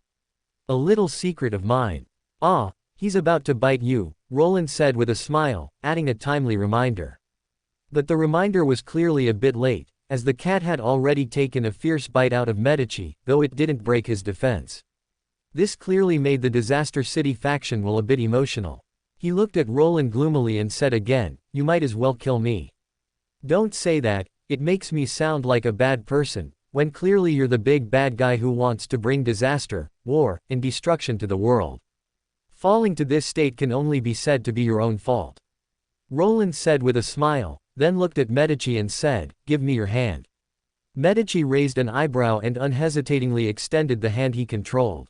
Then he saw Roland inscribing something on his hand with his unique power. The moment the inscription was finished, Medici perceived that he had established a somewhat ambiguous connection with the cat in his hand. From now on, you can use him as a medium to utilize the power of the City of Calamity's Bansi branch. This is also a gradual process of assimilation. When you can completely suppress him, he will be your power. But before that, do not be greedy, otherwise, if you become a puppet of Calamity, I will not be responsible. Roland explained unhurriedly. The method he just used was similar to how Bubble sealed the Nia shard within him, a youth version of it. Advancing to demigod truly brought a qualitative change to Roland, perhaps not so much in terms of raw power, but certainly a tangible qualitative change in knowledge. And in this world, knowledge is power. Incredible power. Medici commented, and although his tone was as calm as possible, his emotions were clearly not so calm. He said, "But I remember you didn't approve of me becoming a calamity of destruction." Roland had never hidden his stance on certain matters. "I indeed don't approve of you becoming a calamity of destruction. After all, it's not a good thing, and you yourself don't have much desire for it. But this doesn't prevent me from helping you assimilate a part of the City of Calamity, which can make you stronger at the Sequence 0 level." Roland answered candidly, then he thought of something and added, "Most importantly, assimilating it this way is safe enough." Chapter 419, The True Nature of the City of Calamity. If it were a complete Sephira, Roland would indeed have no good way to allow someone to safely accommodate it, but for an incomplete Sephira, the method he copied from Bubble's work was very useful. Tisk. Medici didn't refute when he heard this, because Roland was right, he himself didn't have much desire to become an old one. The next second, Medici seemed to think of something. He picked up the kitten in his hand, placed it in front of him, and then curved an unrestrained smile, saying, "Should I say long time no see?" He and Bansi's Disaster City faction could also be considered old friends. Bah! The Disaster City faction spat, but it was burned away by flames before it could even reach Medici's face. This made him grind his teeth and say, "You only know how to rely on others. Thousands of years ago, you relied on the Sun God, and now you rely on this thing." Hearing the Disaster City faction will's words, Medici seemed to smile. He wasn't angry at all by the Disaster City faction will's words. Instead, he said as if it were a matter of course, to submit to a worthy existence is the hunter's destiny. "What, are you jealous? Who would be jealous of you?" The Disaster City faction will's voice rose significantly, but he couldn't help but recall some past events. As a Sephira, he had indeed submitted to higher existences, such as the Creator and God, but these two were clearly not reliable masters. Yes, yes, yes, you're not jealous of me, you're just recalling some unbearable past events. Medici glanced at the Disaster City faction will and guessed something, then spoke lazily. The Disaster City faction will looked as if he wished he could burn Medici to ashes. He ground his teeth and said, I really should have completely turned you into a puppet long ago. Get it straight, my friend, you didn't turn me into a puppet back then not because you were merciful, but because you couldn't. Medici scoffed, his red eyes fixed on the Disaster City faction will in front of him, saying, a kind reminder, since you've fallen to this state, behave yourself. If you behave, you might still retain your self-will in the future. Otherwise, a certain someone won't show mercy to an unruly Saphira. The Disaster City faction will's body stiffened for a second upon hearing this, then he said, are you threatening me? Just a reminder. Medici said this, squeezing the cat's soft paw pad, and added, if you cooperate, it'll be good for both of us. This was the truth. Although Roland had placed a seal, even if the Disaster City faction will didn't cooperate, it wouldn't prevent Medici from using the power of the City of Calamity's branch. However, if the other party was willing to cooperate, the power would definitely be used more smoothly. The Disaster City faction will fell silent. It was hard to say what he was thinking at that moment, but after a long while, he spoke with a self-deprecating tone, I seem to have no choice. You can choose to die. Roland, who had been watching for a long time, spoke with a smile at this moment. He gazed at the Disaster City faction will and said unhurriedly, submission or death, choose one of the two. You should be very familiar with this. The Disaster City faction will looked up at Roland, his iron black eyes showing emotions unlike those of a human. He suddenly became quiet, as if all emotions had been erased at that moment, or perhaps everything just now was his deliberate performance. The Disaster City faction will merely asked, I don't understand, why would you choose him? He is neither the most outstanding hunter, nor as mad as a witch, nor even the one chosen by destiny. What is so special about him that he can gain your favor? Roland raised an eyebrow at this, then curved his lips, meeting the non-human, close-set black eyes, and said, do I need a reason to choose someone? The Disaster City faction will fell silent. After several seconds, he finally said, your choice is truth, indeed, no reason is needed. You look much more obedient now. Roland smiled, gazing at the cat in front of him, and said, this must be your true nature. After all, as an incarnation of a Saphira, how could the Disaster City faction will possess too many emotions? Tyranny and madness might be real, but more emotions were just an illusion, an imitation. He was right about one thing, submission is the hunter's destiny. To submit to a stronger being is something ingrained in my underlying logic. The Disaster City faction will's face at this moment showed an expression that was hard to describe as self-deprecating or anything else. He said, I conquer others, I dominate others, and I am in turn conquered by others, in turn dominated by others. I yearn to break free from the cycle of conquest and domination, yet I cannot resist destiny, nor can I resist my own instincts. As a Saphira, destiny has long revealed a corner of the future to me, and you are not among it. The Disaster City faction will met Roland's gaze and said, you are change, you are chaos, you are truth. I cannot resist the instinct to submit to you. I yearn to be dominated by you. As a Saphira, my instincts far outweigh my rationality. You don't seem crazy at all right now. Roland smiled, speaking unhurriedly, and your self-will makes you long to escape. The Disaster City faction will did not deny it, merely saying, this world is inherently like this, even a Saphira cannot resist madness and instinct. Rather, precisely because I am the Saphira's will, I am even less able to resist my own madness and instinct. So what is your choice? Roland asked with a smile. You conquered me, so I submit to you, I obey your will. The Disaster City faction will replied, this incarnation of mine can belong to the existence you choose. But it is only this incarnation of mine. Conquest and domination are my instincts.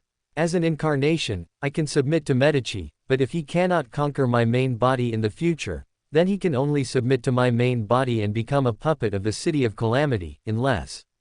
The Disaster City faction will looked at Roland and said, you can completely conquer the City of Calamity. But you might not be able to do it now. The Disaster City faction will's last words carried a hint of provocation. Submission and domination were forever etched in his bones. He yearned to submit to Roland, yet he also yearned to dominate him. He wanted to submit because of the other's strength, he wanted to dominate because of the other's weakness. Hey! Roland naturally understood the hidden meaning in the Disaster City faction will's words. The other party seemed to be saying that Medici would become a puppet, but was actually hinting that if he could not conquer the other, he would also suffer the consequences and become a puppet of the City of Calamity. No, Saphira was simple, the City of Calamity was certainly not an easy master. You're looking a bit interesting now, little disaster. Roland commented, reaching out to rub the cat's fluffy head, then suddenly smiled and said, since domination and submission are ingrained in your bones, I'm a little curious, as a faction will, have you ever thought about making your main body submit? Chapter 420, City of Calamity, 6. The Calamity City will was clearly stunned. Have you forgotten? You are now an independent entity. Roland smiled and continued, as an independent entity, you can certainly challenge your main body. Or are you willing to submit to your main body's dominion? Quote. You are trying to mislead me, the Calamity City will said after a second of silence. No, I'm just stating a fact. There can only be one City of Calamity in this world. The reason you can coexist peacefully with your main body now is because of the Lord of the Mysteries' seal, but that seal will eventually be broken. What will you do then, when you have to deal with your main body? Roland spoke unhurriedly, his tone even gentle, like a caring teacher. As you said, in your world, there is only submission and domination. So why can't you dominate your main body? The Calamity City will's heart was in turmoil at this moment. Its previous words were not a lie, domination and submission were indeed its instincts. Precisely because of this, once a certain fact was brought to light, this instinct also drove it to consider a certain possibility. See, you're not indifferent to this either, Roland's voice sounded at this exact moment, with a smile. And fortunately, I'm happy to help you a little, to help you conquer your main body. Roland originally had little interest in the City of Calamity's main body on the Western continent. He didn't want Medici to become the Calamity of Destruction. But since the other party had specifically named him and Medici to become puppets, if he didn't make the other party understand why flowers were so red, he wouldn't be little Naya. So, first, he would subtly sow discord between the City of Calamity's clone and its main body, then think about how to give the City of Calamity a surprise. After a few seconds of thought, Roland suddenly laughed and said, of course, if you really don't want to challenge the main body, that's fine. Actually, I've always been very interested in the division and aggregation of Beander characteristics, but I haven't had many opportunities for experimentation. Now that I think about it, perhaps using the City of Calamity for experiments in the future would be good. After all, you're not a good thing anyway. If the City of Calamity were to be torn into pieces, would they unite with one heart and mind, or would they fight to the death for domination and conquest? And the danger of the severed Beander characteristic fragments would undoubtedly be reduced to a certain extent. So, using this point, could one mass-produce City of Calamity's Beander characteristic holders within a controllable range to strengthen a group of hunters? Roland was genuinely curious about the answers to these questions. Of course, in Roland's current state, he couldn't tear the City of Calamity into pieces if it didn't have a tendency to split itself. Roland was able to cut out the Calamity City will mainly because it already possessed a certain tendency to split. But just because he couldn't do it now didn't mean Roland couldn't do it in the future when the Western continent's seal was broken. As for what if Roland changed his mind one day and wanted Medici to accommodate the City of Calamity? That's not difficult. Aggregation is much easier than division. Since Roland could divide Beander characteristics, he naturally had the confidence to make them whole again. While the Calamity City will indirectly harmed its main body due to the hunter's instinct, on the other side, Little K and Xiao Amon had already sent the tourists from Qing Ning Meng restaurant back to the cruise ship. During this time, because the source of the calamity was sealed, Bansi Port naturally gradually returned to normal, at least superficially. The thick fog dispersed, the monsters disappeared, and Bansi now looked like the prosperous tourist port it once was. However, this is just an illusion. Humans who have been converted into puppets cannot return to normal. This place is essentially a dead land. Roland, in Jack's guise, withdrew his gaze from a passing Bansi native. Even if he sealed and controlled the power of the City of Calamity's branch, he couldn't reverse Bansi's state. This was the destructive power of Beander characteristics. Except for a very small number of lucky individuals who could adapt to the erosion of Beander characteristics, and high-level beings who were fearless of Beander characteristics, for most people, Beander characteristics were poison coated in sugar. Even for the few lucky individuals who can accommodate Beander characteristics might not necessarily be a good thing. Roland thought of the sun god, who said, "The original creator has revived within me." In the original work, Klein, who fought with the celestial worthy until he was tired of it, and even if he temporarily gained victory, would inevitably have his humanity completely worn away one day. He couldn't help but shake his head. After all, the power of the Cthulhu-like forces, even for me as little Naya, can easily lead to falling into the abyss if I'm not careful. Roland gave a self-deprecating laugh. As little Naya, he practically had no concept of death. It was hard for him to die. But as Roland, his humanity was constantly being pulled down by Nyarlathotep's true nature. One slip up, and perhaps there would be no Roland in this world, only Nyarlathotep. That's why I need to learn about humanity, to be close to humans, and to like good people, Roland mused silently, his gaze falling on little Kay, who was petting a cat. He suddenly thought of a crucial question and asked, "Gehrman, are you sure you want to travel with this cat? It looks like just a normal little kitten, and it might not be able to handle the rigors of travel." Little Kay, who was engrossed in petting the cat, paused, then ruffled the cat's head a couple more times before turning to Roland and saying, "I plan to entrust it to Miss Catlia for care, and then take it back with me when the journey ends." Upon hearing this, Roland recalled the problematic children on Catlia's future. Although the most terrifying Mushroom King was gone, the future was still a gathering of elites, each one a talent. This made Roland silent for a second, then he tactfully said, "How about we let Leonard take it back and care for it first? Anyway, he'll definitely come over when we explore the book world later. I think even though Leonard is a fool, he should be fine caring for a cat." He paused, then added, "After all, as a pirate general, Catlia will inevitably encounter situations where she has to fight other pirates. I'm afraid that might scare the kitten." Little Kay showed a thoughtful expression upon hearing this, then nodded and said, "You're right, I hadn't considered that. Perhaps Leonard would be a good choice." Roland then thought of something else and looked at Xiao Amon, who was playing with a lizard, and asked, "By the way, where did these animals come from? You didn't steal them from someone's house, did you?" "That's my little secret, of course," Xiao Amon blinked and said with a smile. Little Kay also clearly thought of something and looked at Xiao Amon. It was clear he was a bit reluctant to part with the kitten in his arms, but he still said, "Xiao Amon, if these little animals really were stolen from someone's home, then we should return them. Their owners must miss them very much." Chapter 421 Little Amon said he would not take the blame for his original body. Chapter 421 Little Amon says he won't take the blame for his main body. All right, I won't keep you guessing. These little animals were all bought by me, absolutely legal and compliant. The receipts are still here. Little Amon sighed under Little Kay's disapproving gaze, raised his hands in surrender, and then actually pulled out a few receipts.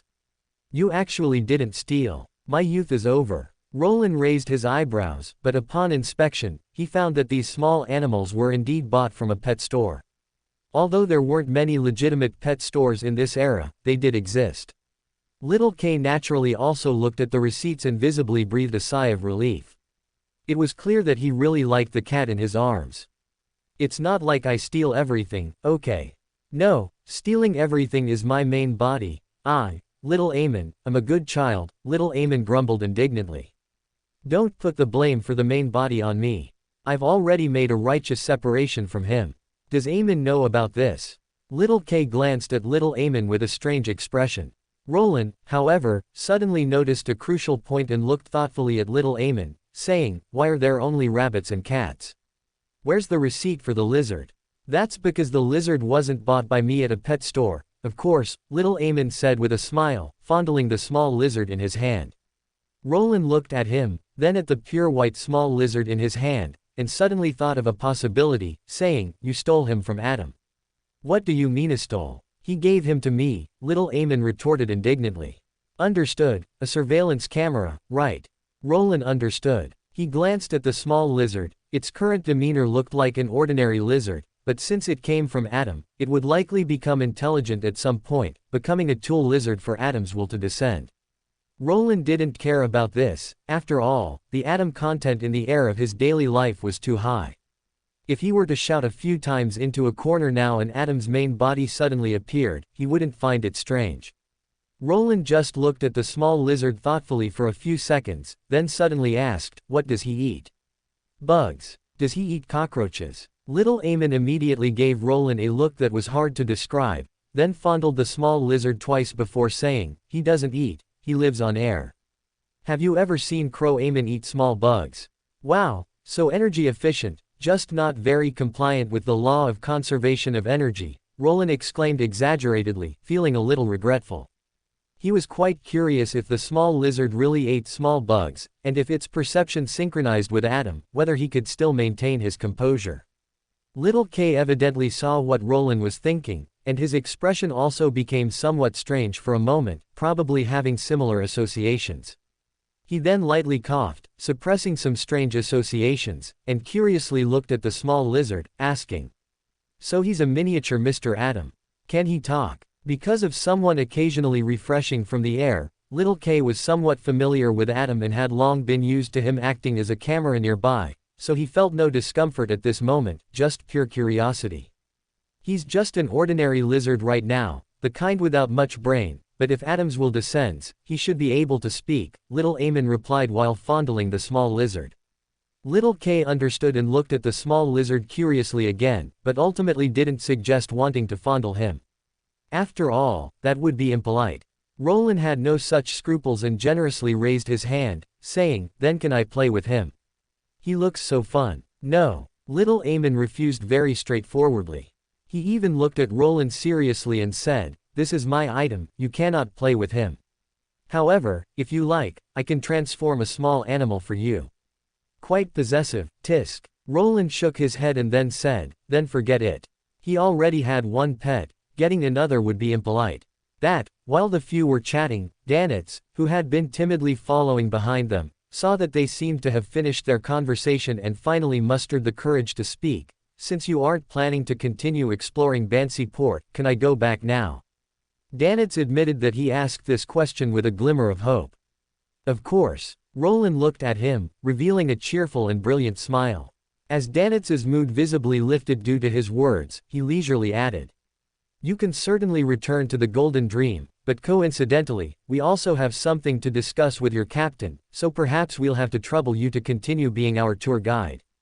Danitz. It's hard to say what Danitz's mood was at that moment. After a brief daze, he forced a smile uglier than a cry and said, I wonder what you need to see our captain about." "Don't worry, Danitz, we have serious business with your captain. We definitely don't intend to harm her. You can rest assured about that," Roland said, reaching out to pat Danitz's shoulder, comforting him. But who knows what you're really thinking." However, remembering the captain's special attitude towards Lucifer that she had shown recently, Danitz ultimately swallowed his words. He wasn't stupid. He naturally understood that with his captain's displayed attitude towards His Highness Lucifer, if she knew Lucifer's students wanted to see her, she would absolutely not refuse. "I should trust the captain's judgment, and from what happened in Bansi, Gehrman and the others, though a bit fierce, shouldn't be bad people." Danitz took a deep breath, his smile slightly better than before. He looked at Roland and said, "Then please give me some time to contact the captain in advance and inform her of your intention to board for a visit." Roland glanced at him, then nodded, saying, "You can, but your captain might already know about this." Danitz was stunned for a moment, showing a puzzled expression. "Because before coming to Bansi Port, we asked Katlia to contact your captain. Calculating the time, your captain might already have met with the future," Roland explained with a smile. Danitz stood frozen in place, then realized that what they said might be true. But Danitz was undoubtedly a cautious person when it came to matters related to Iceberg Admiral Edwina, so even though he knew what Roland said was likely true, he still chose to use the contact point in Bansi to communicate with the captain, reported the relevant matters, and received the captain's reply. "The captain told me that Admiral of Stars has indeed contacted her, and now the Golden Dream is moving towards the future's location, probably meeting in about half an hour at most. Danitz honestly reported the result of the contact to Roland and the others. A little slower than I expected, but it's just right. Roland was not surprised by this result. Little K, however, thought of something and said, I need to go to the restroom. He needed to log into Fool's main account to inform Palace that he could prepare to come and pick them up. Chapter 422, Pales's Heartbreak. Old man, Mr. Fool just told me that little K is ready, and we can go over now. After a brief moment of daze, Leonard lowered his voice and said. Since participating in the Leziran Club gathering, he naturally knew about Fool's existence. Then, some time ago, due to the matter of Pales's descendant, he was pulled onto Saphira Castle as an intermediary. Because he was a connected party, he smoothly joined the Tarot Club and became the star. Leonard didn't have any resistance to this. Mainly, as a connected party, he knew more or less about the cooperation between the Church and Lucifer. Although he didn't know the inside story, he knew that the goddess, Fool, and Lucifer were allies. Therefore, he naturally didn't resist joining an allied force. I know, Pales materialized and nodded. He then glanced at Leonard, who was muttering, I wonder how little K is doing now, and couldn't help but shake his head. This foolish student of his could be considered a fool with a fool's luck. Although Pales hadn't entered Roland's inner circle, as an old schemer who had lived for thousands of years, he naturally couldn't fail to see the importance Roland and others placed on Klein. He was very clear that even if Klein couldn't become Lord of the Mysteries in the future, becoming an King of Angels would be easy, and an King of Angels with a powerful backer at that, which was much better than a sequence one like him, who had no one to rely on. And Leonard, as Klein's good friend, would naturally benefit from some advantages. Coupled with having him, an old grandfather, even if Leonard remained a fool his entire life, his days wouldn't be too difficult. Except for being drowned in papers, Pales glanced at Leonard, then suddenly pulled up the corners of his mouth, revealing a benevolent smile, but his words were rather cold. Stop being silly and happy here. Your former colleague is already Sequence 5. What about you? When will you be able to advance to Spirit Medium? As he spoke, Pales shook his head and sighed, looking like, look at other people's children, and then look at you. Leonard opened his mouth upon hearing this. He was clearly a bit wronged and only managed to say after a long while, I just advanced to Soul Seeker. He had only just accumulated enough merits to advance to Soul Seeker 2 days ago. Now, the next advancement was optimistically estimated to be more than half a year away, and it wouldn't be surprising if it took several years. After all, advancing from Sequence 6 to Sequence 5 was not easy. Many people in the church were stuck at this level, never able to advance.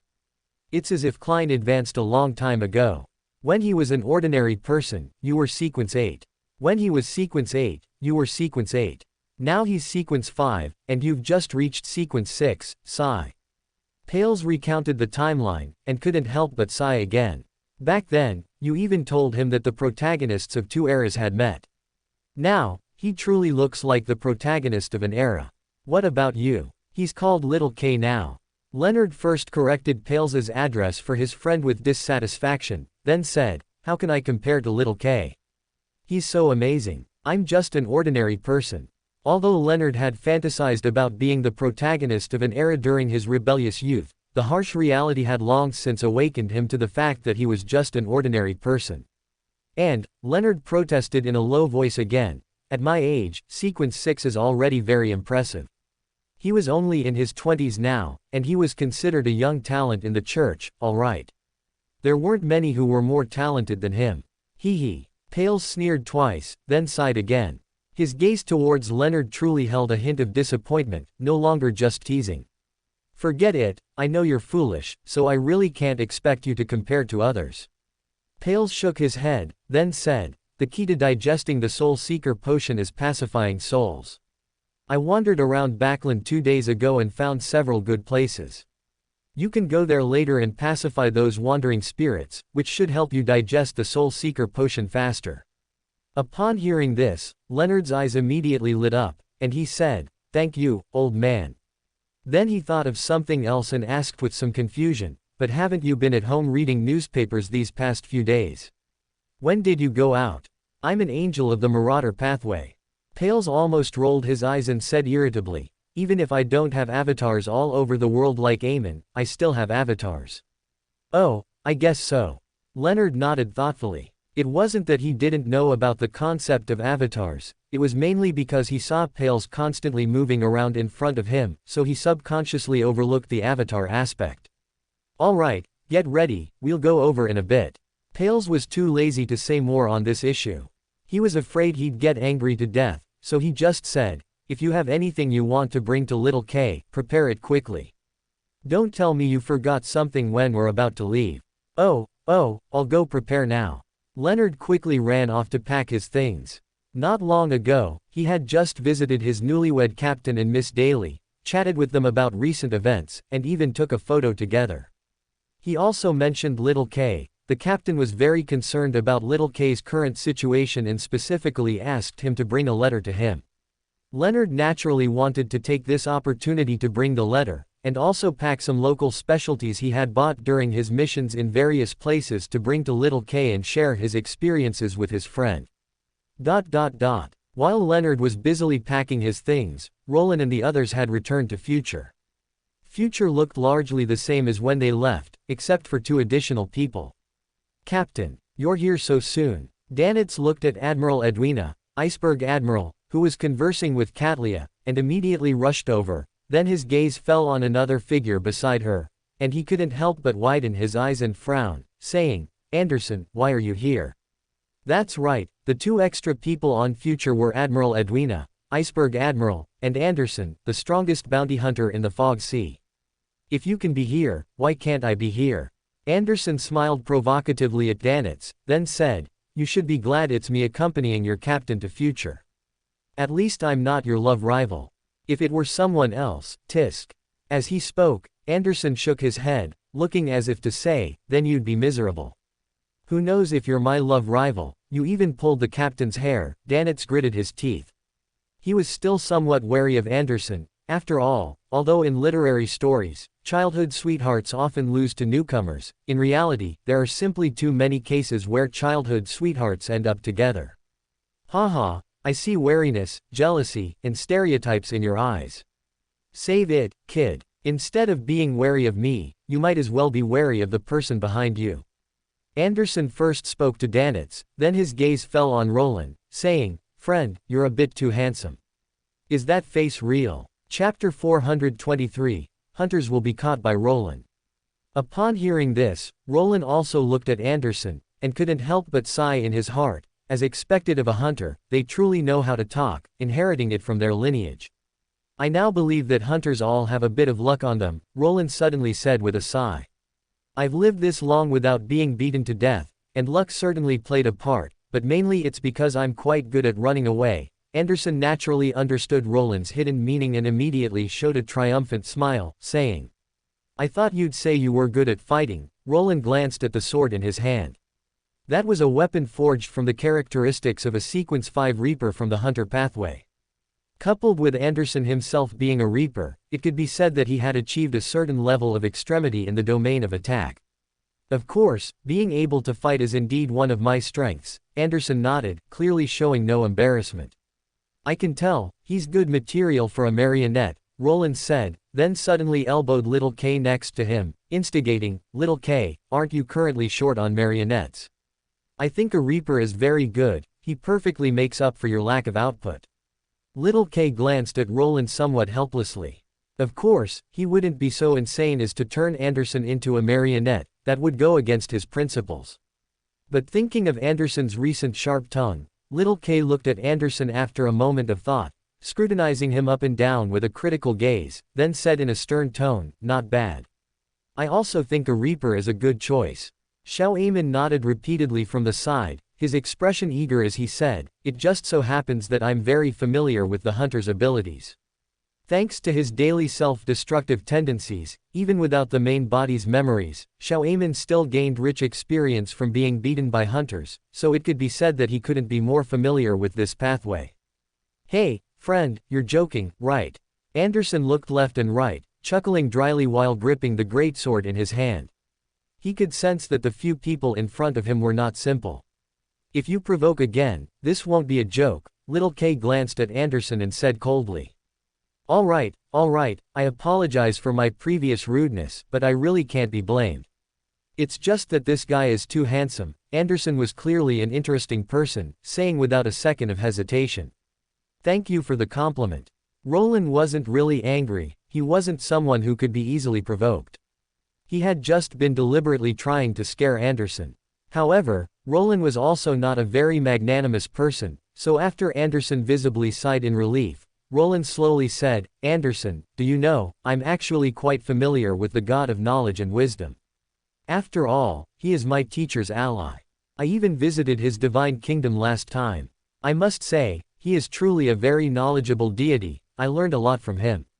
Anderson's expression visibly stiffened. He had clearly never encountered such a situation in his life and said somewhat dumbfounded, really? For people of this era, visiting a deity in their divine kingdom was too incredible, something that only happened in legends. If anyone else had said that, Anderson would have thought they were drunk, but it was Jack who spoke. Anderson, of course, knew who Jack Jones was. He was Lucifer's student. And Lucifer was mentioned in a divine oracle specially sent down by the God of knowledge and wisdom as someone who absolutely must not be treated lightly. I heard you were once a member of the Church of the God of Knowledge and Wisdom, but you left and became a bounty hunter in the 5 Seas because you failed an exam. Roland continued unhurriedly, smiling as he looked at Anderson and said, I sympathize with your plight, so I've decided to report your matter to the God of Knowledge. That's really not necessary, friend. Anderson was sweating profusely. Of course, he was a believer of the God of Knowledge and Wisdom, and even though he had ostensibly left, he still maintained ties with the church behind the scenes. If it were about anything else that could bring him into the sight of the deity he worshipped, Anderson would be overjoyed, but this meant Anderson wanted to enter the deity's sight in this way. Anderson thought of the traditions of the Church of Knowledge, and when he recalled the bishop's gazes that seemed to look at an imbecile after he failed his exams, he felt suffocated. Anderson couldn't even imagine how his lord would look at him if he knew his exam scores. He would definitely be treated as an imbecile. Are you sure you don't want to? Roland glanced at Anderson and said unhurriedly, this might be your only chance to get close to the Lord, you know. Look, even Iceberg Admiral Edwina next to you is tempted. Upon hearing this, Anderson almost subconsciously glanced at Iceberg Admiral Edwina, who was indeed eavesdropping next to him, her eyes practically filled with a longing for an audience with the God of knowledge and wisdom, and he suddenly fell silent as well. Because Anderson found that he actually couldn't refuse, because he also yearned for an audience with a deity. Rather, which believer could refuse such a thing? But, for the first time in his life, Anderson hated himself for not studying well before, otherwise he wouldn't be in such a dilemma now. And just then, Anderson heard Roland's cheerful and enthusiastic voice. Of course, I also know that the Church of Knowledge has its own customs, and it's normal for you, Anderson, to feel inferior about your scores. How about this? I'll contact the Church of Knowledge and have them prepare a few £1,000 of test papers and exercises for you. You can do them first, and once your scores improve, I'll arrange the audience for you. Anderson nearly choked. He knew very well that with the atmosphere of their church, a few £1,000 of exercises would absolutely not be a figurative number, but a solid few £1,000. But, the reason I came to the 5 Seas to be a hunter was to avoid doing exercises. Anderson's eyes rarely showed confusion. Before him was his most hated knowledge hell, and yet he couldn't refuse, and even. Anderson looked at the handsome, cheerful, and bright Roland opposite him, took a deep breath, and then said, thank you. This thank you was both gritted teeth and heartfelt. It was gritted teeth because Anderson knew very well that the other party was doing it on purpose, deliberately retaliating for his earlier provocation and intentionally putting him into the knowledge hell he disliked the most. It was heartfelt because Anderson also knew very well that this was an opportunity for him, an unprecedented opportunity, an opportunity for which anyone else in the church would be eternally grateful. You're welcome, Roland responded with a smile. Little K, who had witnessed all of this happening beside him, shook his head, completely unsurprised. Why did you have to provoke him? Chapter 424, a strange combination appears. Frankly, Roland didn't dislike Anderson, otherwise, his small revenge on Anderson wouldn't have been a carrot and stick approach, but rather directly referencing Amon's method. However, it must be said that watching Anderson, who clearly resisted the knowledge hell but had to grit his teeth and accept it to meet the gods, and despite gnashing his teeth, still had to thank him, Roland felt a sense of pleasure. Indeed, hunters are truly interesting to tease. Hello, you must be Iceberg General Edwina. Although you probably know us, I still want to introduce myself. I am Jack Jones, you can just call me Jack. After teasing Anderson, Roland then looked at Iceberg General Edwina and introduced himself, looking like a sunny and cheerful university student again. Although after what just happened, probably everyone knew he was a wolf in sheep's clothing, this clearly didn't stop Roland from continuing to act. Little K and Xiao Amon beside him also followed suit and introduced themselves. Hello, Mr. Jack, Mr. Gehrman, Mr. Xiao Amon. I am Edwina Edwards, you can also call me Edwina. Iceberg General Edwina also introduced herself, then said, Katlia has already told me why you were looking for me. If she is not mistaken, you seem to want to buy the Travels of Grossel from me. As she spoke, she took out a clearly parchment-bound handbook from her arms, and continued, this is the Travels of Grossel, it came from a sunken ship at the bottom of the sea. Iceberg General Edwina briefly introduced the origin of the Travels of Grossel and its content, which can be simply summarized as the story of a group of people fighting a frost dragon. Roland's gaze followed her introduction to the parchment-bound book. He, of course, knew what it was. On the surface, it was just an ordinary adventure storybook, but in reality, the origin of this book was far from simple. It could almost be confirmed to be the transformed divine kingdom of the ancient god Dream Dragon after its fall, and it most likely contained the means for its resurrection.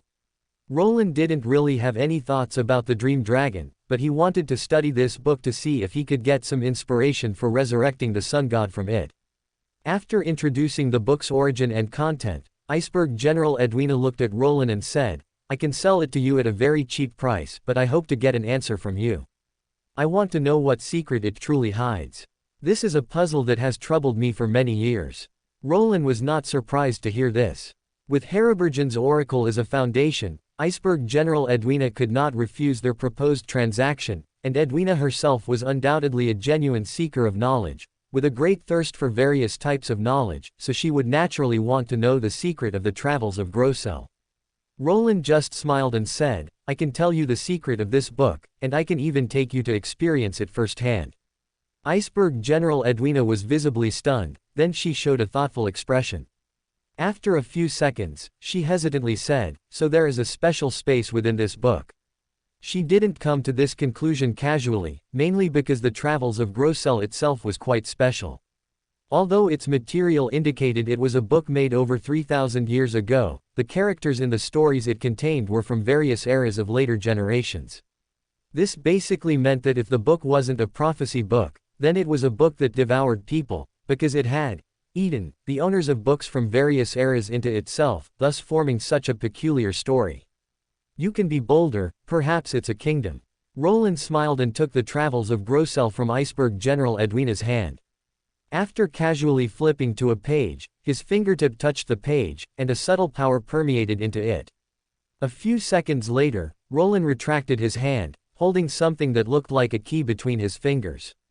This was naturally not an original item from the Travels of Grossel, but a key Roland secretly created by bypassing the Travels of Grossel's firewall and using his own power. This was not difficult for Roland. Although the Travels of Grossel could be said to be a remnant of the Dream Dragon's divine kingdom, the Dream Dragon had already kicked the bucket, so this thing became ownerless. For Roland, who had once studied with Yogg, opening the door to such an ownerless land was simply too easy. When Pales and the others arrive, we can open the door and go on an adventure in the world within the book. Before that, why don't you think about your respective titles?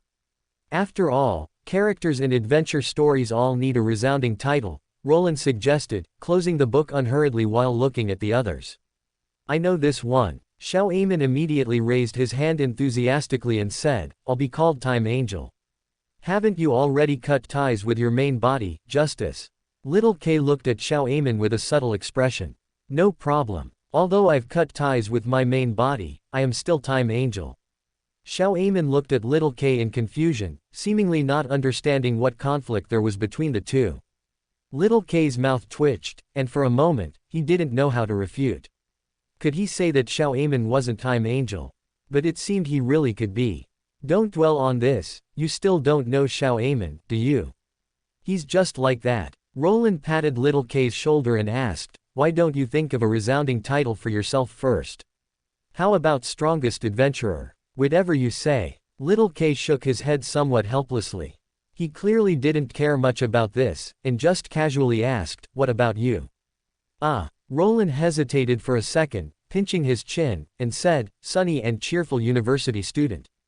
Little K fell silent for a second upon hearing this, then couldn't help but say, are you really that fixated on your persona? Of course. This is my very soul, Roland said as if it were the most natural thing in the world. Amon, who was listening in, then said, no, your nicknames are all so long, so I have to pick a long one too. He showed a thoughtful expression. Roland then blinked and suggested, how about, Tiny Time Angel? That way, you can distinguish yourself from your main body, have your own unique characteristic, and the name is relatively long. Little K immediately looked at Roland with a questioning gaze that seemed to say, are you serious? Amon, however, visibly brightened and said, good, I like that one. Little K, what kind of aesthetic do you two have? And don't you really think the combination of Strongest Adventurer, Sunny and Cheerful University Student, and Tiny Time Angel has too many flaws? Chapter 425 Danitz wants to become stronger. You don't understand, what we pursue is uniqueness. If we really choose too traditional a name, wouldn't it fail to highlight the uniqueness of our group? Roland obviously saw what Little K was thinking, and patted his shoulder, saying it was only natural. Isn't Strongest Adventurer not traditional? Little K glanced at Roland, posing a soul-searching question. Do you want to change the name to Strongest Cat? Actually, I have no objections. Roland asked very seriously. Little K was silent for a second, then said, no, Strongest Adventurer is very good. Although Little K also liked cats very much, and even had rich experience in being a cat, Strongest Cat was still out of the question. Thus, the name of the trio was decided. Roland's gaze fell on Danitz, who was trying to reduce his presence, and he immediately asked enthusiastically, Danitz, aren't you going to choose a title for yourself?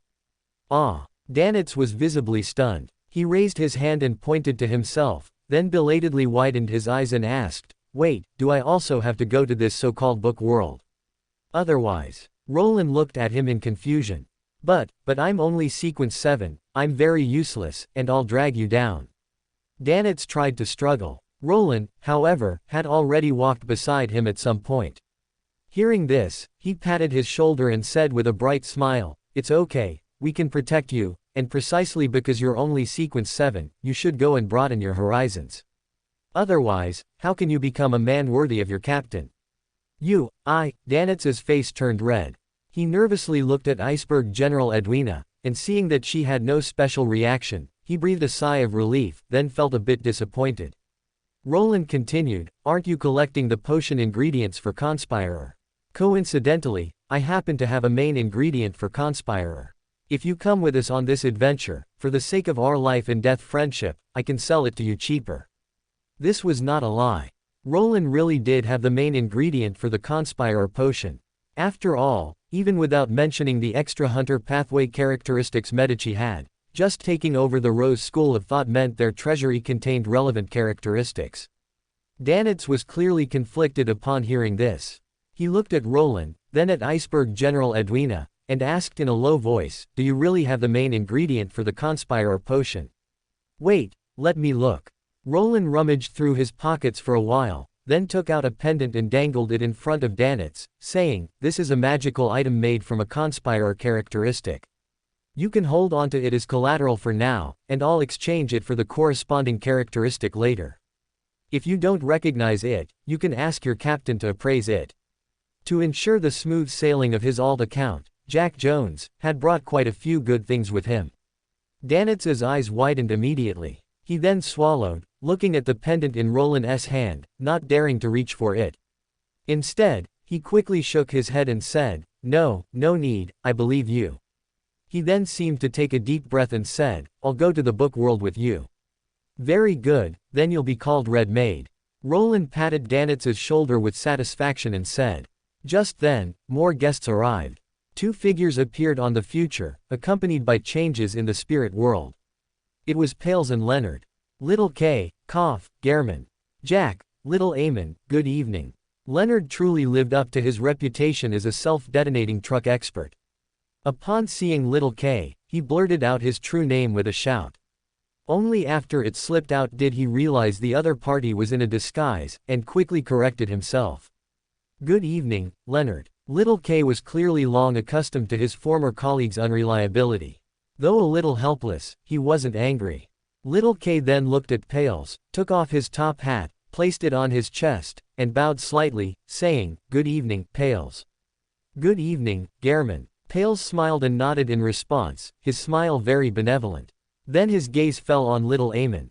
Although he had long known of the existence of such a special Amon, his expression couldn't help but be momentarily strange. "Good evening, are you Pales? I'm Little Amon. I'm different from the main body, so don't take your anger out on me because of the main body." Little Amon greeted Pales enthusiastically. "Good evening, Pales." Roland nodded in acknowledgement. His, Jack, disguise had little to no connection with Pales.